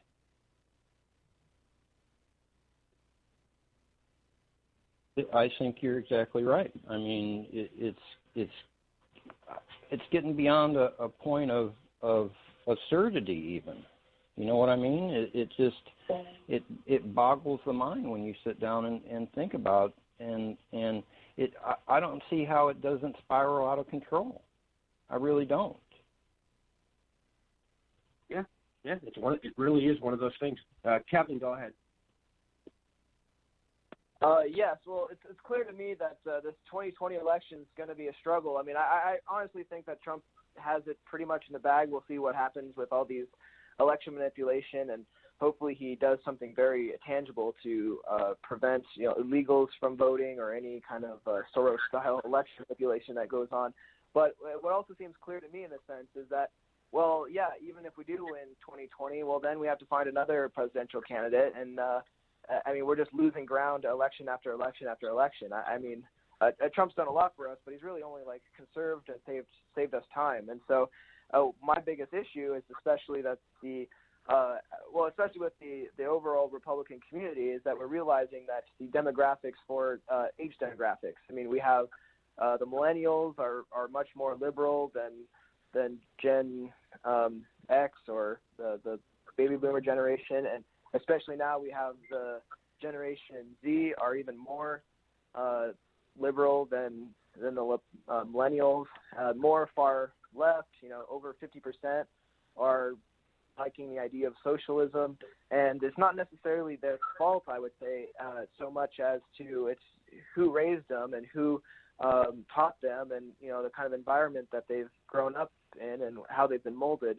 So I would love to say that there is a chance to fix all this through this education and through trying to get them on our side. But at the same time, it's like the left, they control the kind of university environments. They control all these mega media corporations. They control the social media. It's rampant, as you were mentioning. But I would say that we're only losing ground, and I couldn't imagine that we'd be able to find someone after Trump that's as staunch of a conservative without us conceding our conservative values. Because as I mentioned prior, I would say that a number one issue that the Republican Party has been having lately is because the left gets very hysterical about all these issues, especially when it comes to things like abortion or immigration or anything that has to do with kind of protecting national interests. And so we have to essentially dilute these policies of ours in order to kind of bring these people into our party in order to vote our leaders in. So I find it very much an issue for us to find the best balance to, how much of a big tent are we going to be to let in all these different opposing, almost opposing ideas, and yet still have a Republican leadership. Because as you noticed, when Trump was initially elected, we had Republicans officially. I mean, they controlled every branch of the government. But now we've lost the House, and of course, I don't consider us to control the Senate because we have very many Republicans in name only in there. And if we get another Democrat president in, well, they could just in one term control the Supreme Court by stacking the courts. So many issues that are taking place. So I totally feel for you that you have essentially a media group or that creates content, and it's getting censored and getting opposed by the left. Sam, go ahead.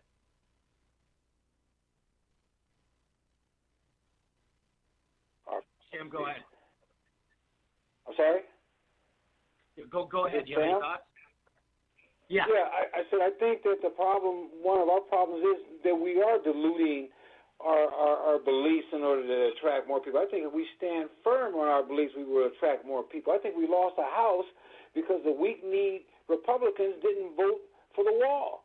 They didn't do what they said they were going to do when they took power. They didn't get rid of Obamacare when they had power. If we stand firm, then people will follow us. But if we're going to keep wobbling and carrying on, nobody's going to believe you. You're absolutely right. Absolutely. I do want to take a quick commercial, and we're going to come right back. We got a lot to talk about. Stay put, everybody. We'll be right back. Hello, everybody. This is Rory Sauter from The Rory Sauter Show.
website, thenextnextgenusa.com. And remember, in the coming weeks, I will be announcing the many notable names that will be doing their own show on the network, which I'm very excited to share with all of you. All right. I really want to get into some of the big news that came out today. Apparently there's so many different things. Comey told staff in 2016 that John Brennan insisted on pushing the P dossier and an intel assessment. So I mean, this is more stuff that has came out, and it's one of those things where it feels as if lately, like we've been getting more and more details and revelations on a frequent basis with what's going on with this corruption. I mean, this swamp is so dirty. I mean, it is so built up from years and years of corruption. I mean, it is one of those things where you have all these people that were in charge of the FBI, CIA, and various, institutes in our government that were getting away with some of the craziest and most corrupt things you could ever imagine. And we already know that if somebody's guilty of a few things that we know about, they're probably guilty of a million others. So, here's a couple things that I think that may be a strong reason why Comey is in strong legal jeopardy. Here's a couple reasons why he has to be worried. Comey conducted high-level investigations out of FBI headquarters for this Russian hoax. Here's another reason. Comey grabbed authority he did not have to clear Hillary Clinton. Number 3, the phony FISA warrant based on the phony FISA warrant based on the phony Russia dossier. I mean, that's another thing right there. I mean, you set up a fake investigation with no legitimate cause or evidence, and it's just disgraceful. I mean, this is crazy. Number 4, the phony documentation in the FISA warrant that corroborated the Steele dossier. That's another thing. The Steele thing was a total hogwash BS. Number 5, Comey launched a full counterintelligence operation against the Trump campaign based on a dossier he knew was phony. Think about that. He did this knowing it was phony, and he's one of the highest up people at the in law enforcement, in the government. That's insane. Number 6, Comey chose to spy on Team Trump rather than warn them. He chose to spy on them rather than warn them. I mean, these are all legality issues. Number 7, Comey leaked FBI materials to the media. That is really bad. I mean, that's huge. Number 8, Comey publicly revealed an FBI counterintelligence operation during congressional testimony. Think about that, guys. And last but not least, number 9, Comey's role in ensuring the phony dossier became the news hook. He was so persistent and was acting so confident that this was real. And, just the way he played so many people. And now we have today, and I don't know if this is true. I mean, but there is a report from several media outlets saying that Michael Flynn did provide details into Mueller's obstruction inquiry, a new memo shows. So I don't know if that's – I mean, a lot of media is reporting it. I don't think I saw it on Fox. I saw it on The Hill. I saw it on CNN. I saw it on other outlets. But I'm wondering if there's more to the story here, because apparently that's what Mueller is saying now. And Mueller's also saying someone in Congress might have tried to stop Michael Flynn from cooperating. That's another report. I mean, I don't know. I mean, we've seen a lot of fake news put out there, but, the fact that certain things are coming out like this, I mean, I don't know. I don't know what to think. I mean, it is a crazy time right now with this, with everything that's being revealed. I mean, we're just, it seems in a lot of ways, a lot of it comes at once. a lot of it comes flying at us, and there's so many different things going on that it distracts us, and then there's something else in the news before we have time to even,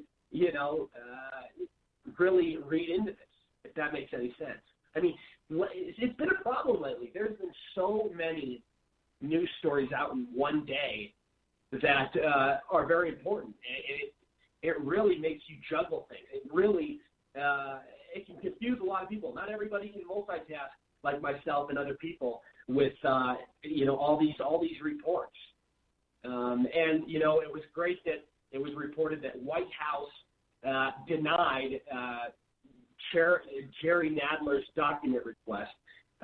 This was out yesterday. He was requesting certain documents. Everybody knows about that. He was White House denied it. But yeah, they're not going to give in to some idiotic liberal. I mean, this guy is out of his mind. He really is. I'll go to Ray. Go ahead. What are your thoughts on all this, Ray?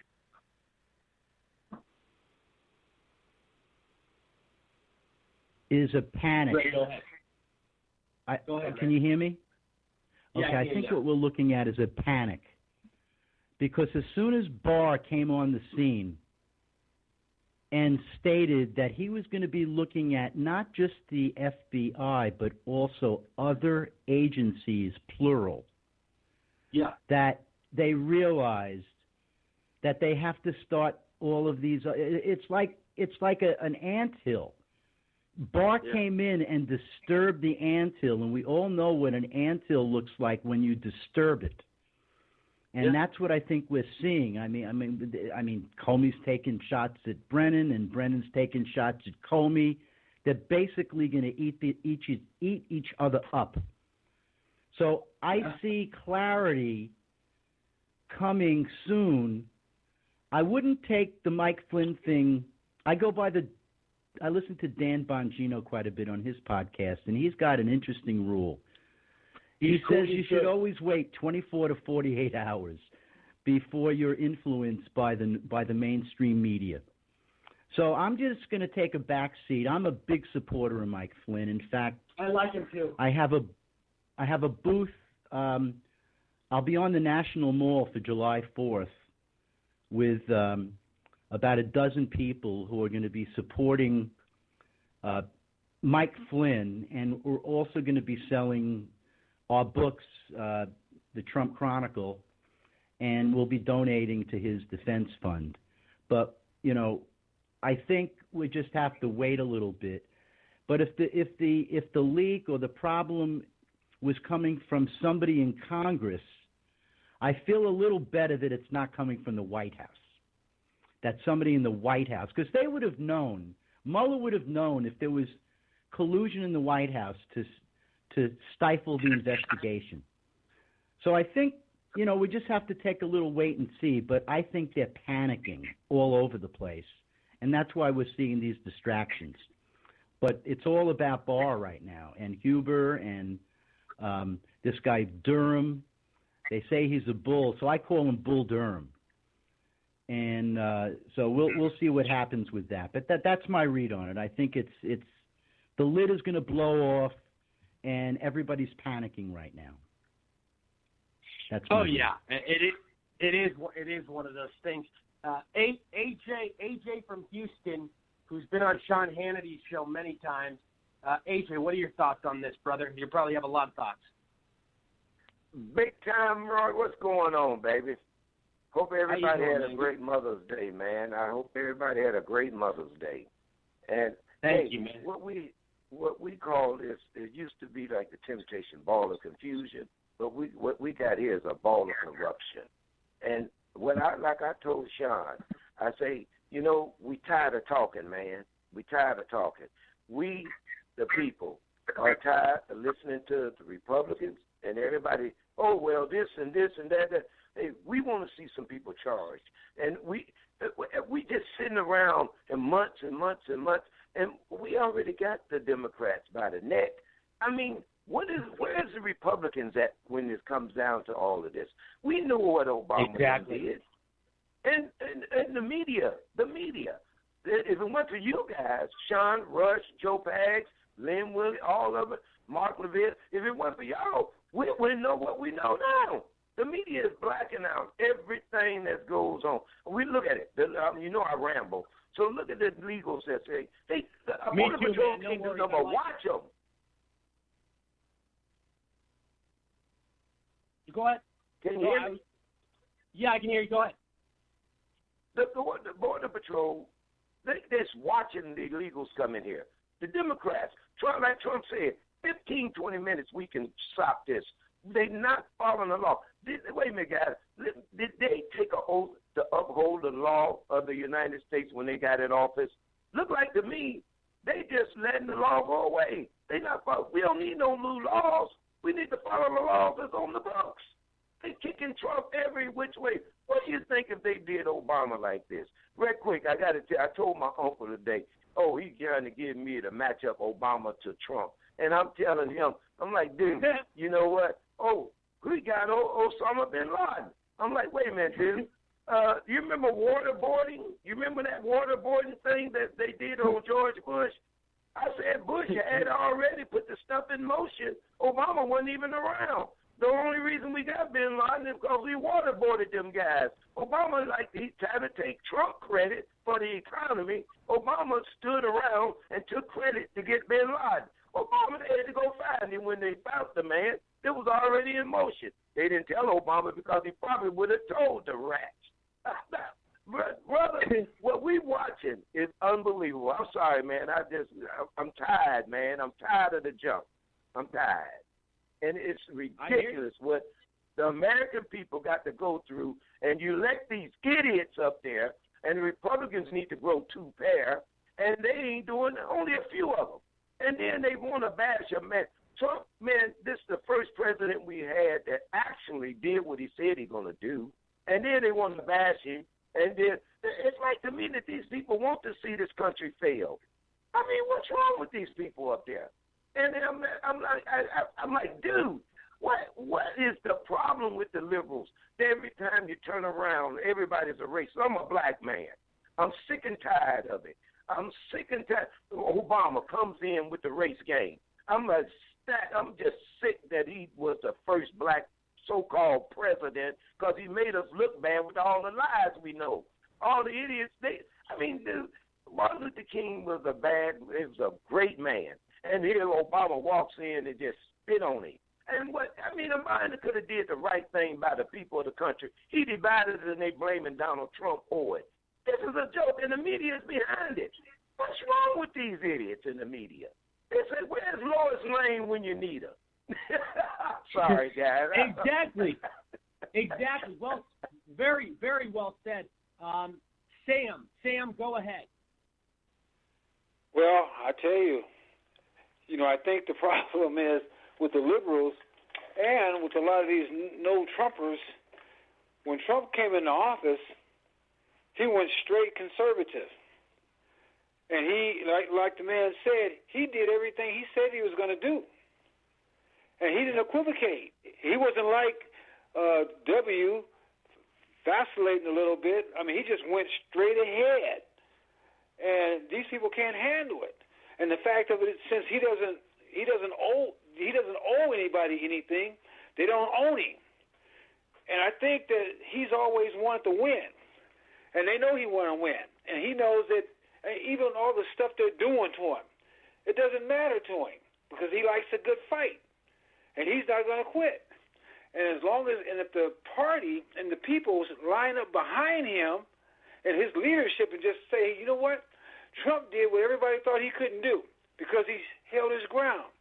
Maybe if we hold our grounds, we can get it done too. And that's what I've been saying all night long. We have to quit vacillating and just stand firm.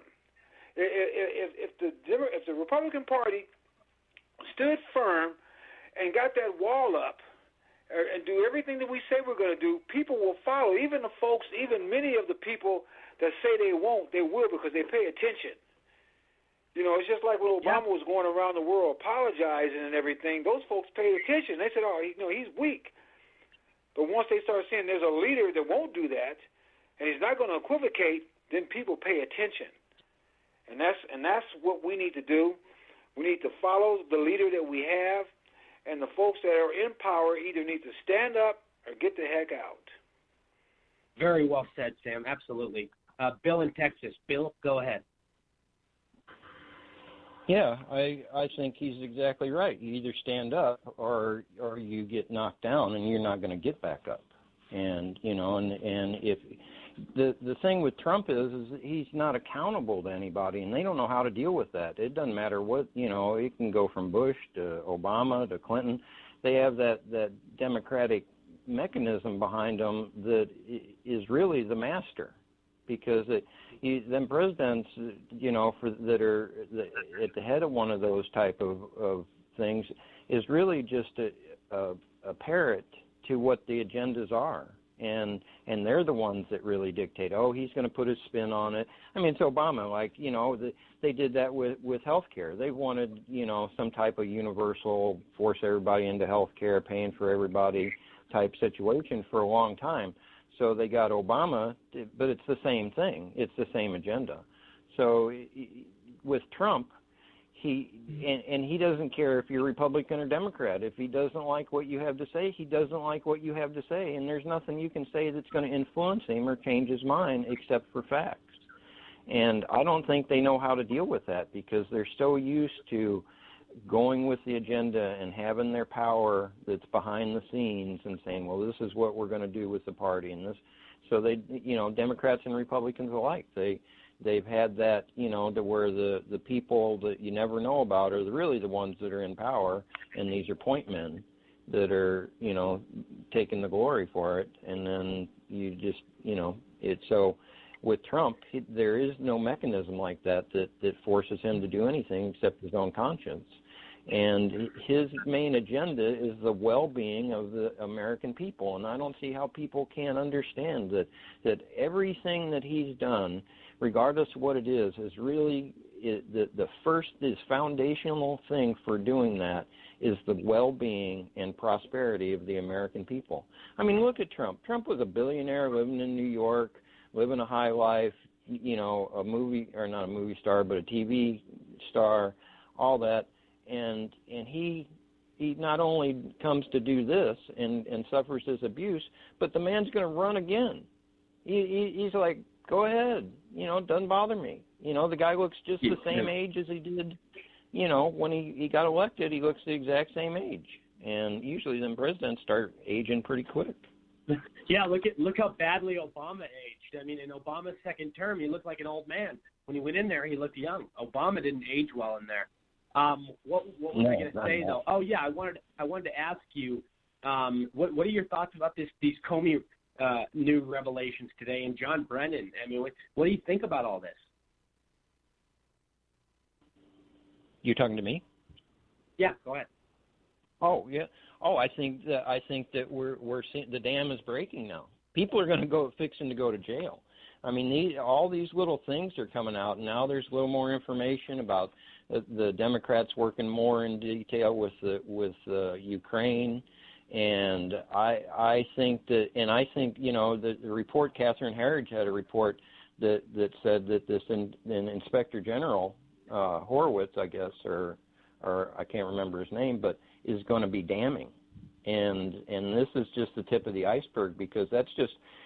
That report from the IG is like an outline to hand to Barr, and then Barr's going to give it to Durham and say, here's your outline, go deal with it. And I think you're going to – I would be shocked if less than 20% of the bureaucrats in the last 5 years, 20%, I know this is a bold statement, but 20% of the bureaucrats that were in the State Department and the FBI and in Justice and things like that aren't either brought up on charges or are threatened with indictment in order to get testimony.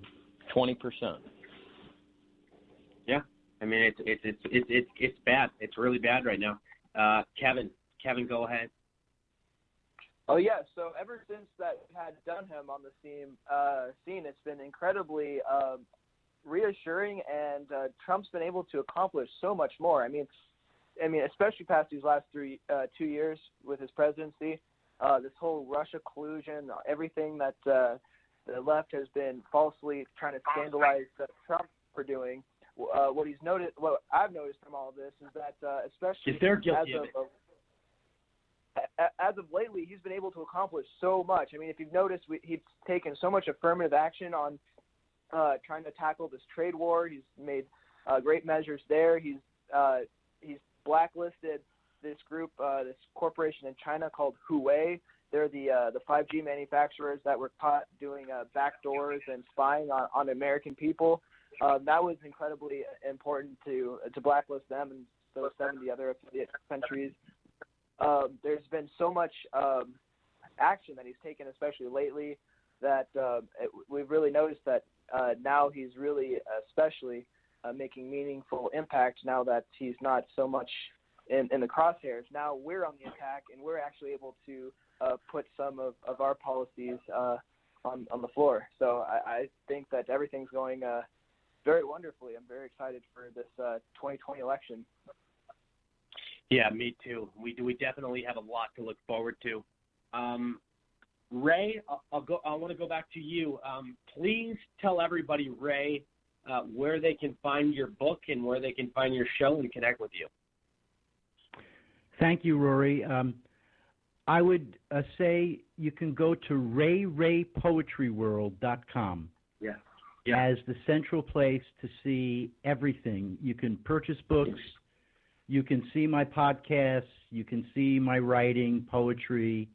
It's all in one place. So it's rayraypoetryworld.com. And there are links. If you'd like a signature on a book, I'll take care of it. Or you can go to Amazon. In terms of my radio show, I'm on the America Out Loud platform. So you can go to americaoutloud.com. You can listen to my daily show weekdays at 2 p.m. Eastern Standard Time. And the name of the show is The Trump Chronicle, like my books. And I just want to thank you. Very nice. And before you go, I got a quick question for you. As a New Yorker, somebody that was born and raised there like yourself, what do you think of de Blasio running for president that was announced today? Obviously, I think he's a joke. If this is the same state that's, created all kinds of problems where people are leaving the state, patriots are leaving the state because of the politics and the taxes, and the abomination of the infanticide bill. I mean, how can he run for president with that kind of platform in around the country? I mean, Trump proved that platform's not going to work. And de Blasio, I think he's going to fail, and he's going to fail quick. Yeah, and I'm very disappointed in my native home state. It's just not the same place anymore. I could never go back. Yeah. I can relate. Because I'm from Seattle, and I was born and raised there, and it's completely a liberal cesspool. Needles on the ground everywhere. DC.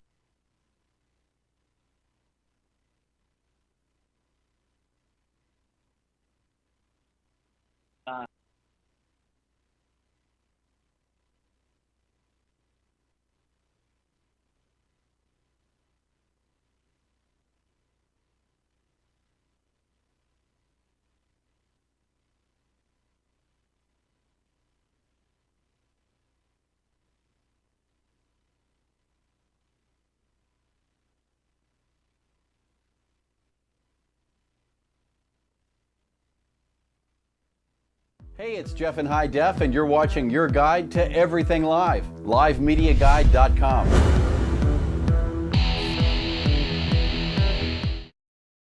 Is video a part of your strategy for 2019? Hi, I'm Rob Hicks with Hicks Video, your remote video production specialist. Using equipment you already own, I help you deliver high-value videos to your audience. From interviews and demonstrations to online meetings and trainings, I work with you to shape your stories and subjects that demonstrate your subject matter expertise. If you're a product specialist, sales executive, or business owner, we make video production simple and affordable. We do this so that you can make videos on a regular basis, whether it's daily, weekly, or monthly, to communicate about the topics and discussions that are important to you, your audience, and your business. To make your videos, we use HD video conferencing that allows you and your guests to connect to our studio from your home or office using your laptop, phone, or tablet. Once you and your guest have connected to our studio, we do all the rest. We take care of the TV graphics, the intro videos, the outro videos, the music, the behind-the-scenes production. Everything that it takes to either live stream or locally record your video for post-production editing to social media, whether it's YouTube, Facebook, Twitter, LinkedIn, you name it. If you're tired of seeing the empty balloon commercials that are being made by your competition's social media experts, give me a call. I work directly with you, the subject matter expert, to help shape your story and ideas in a professional and polished manner via video. If you're ready to take a deep dive on your expertise and showcase the essence of your business via video, give me a call or connect with me online. I'm Rob Hicks with Hicks Video, the remote video production specialist, the doer's resource for online video production.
Jeff in High Def, and you're watching your guide to everything live, livemediaguide.com.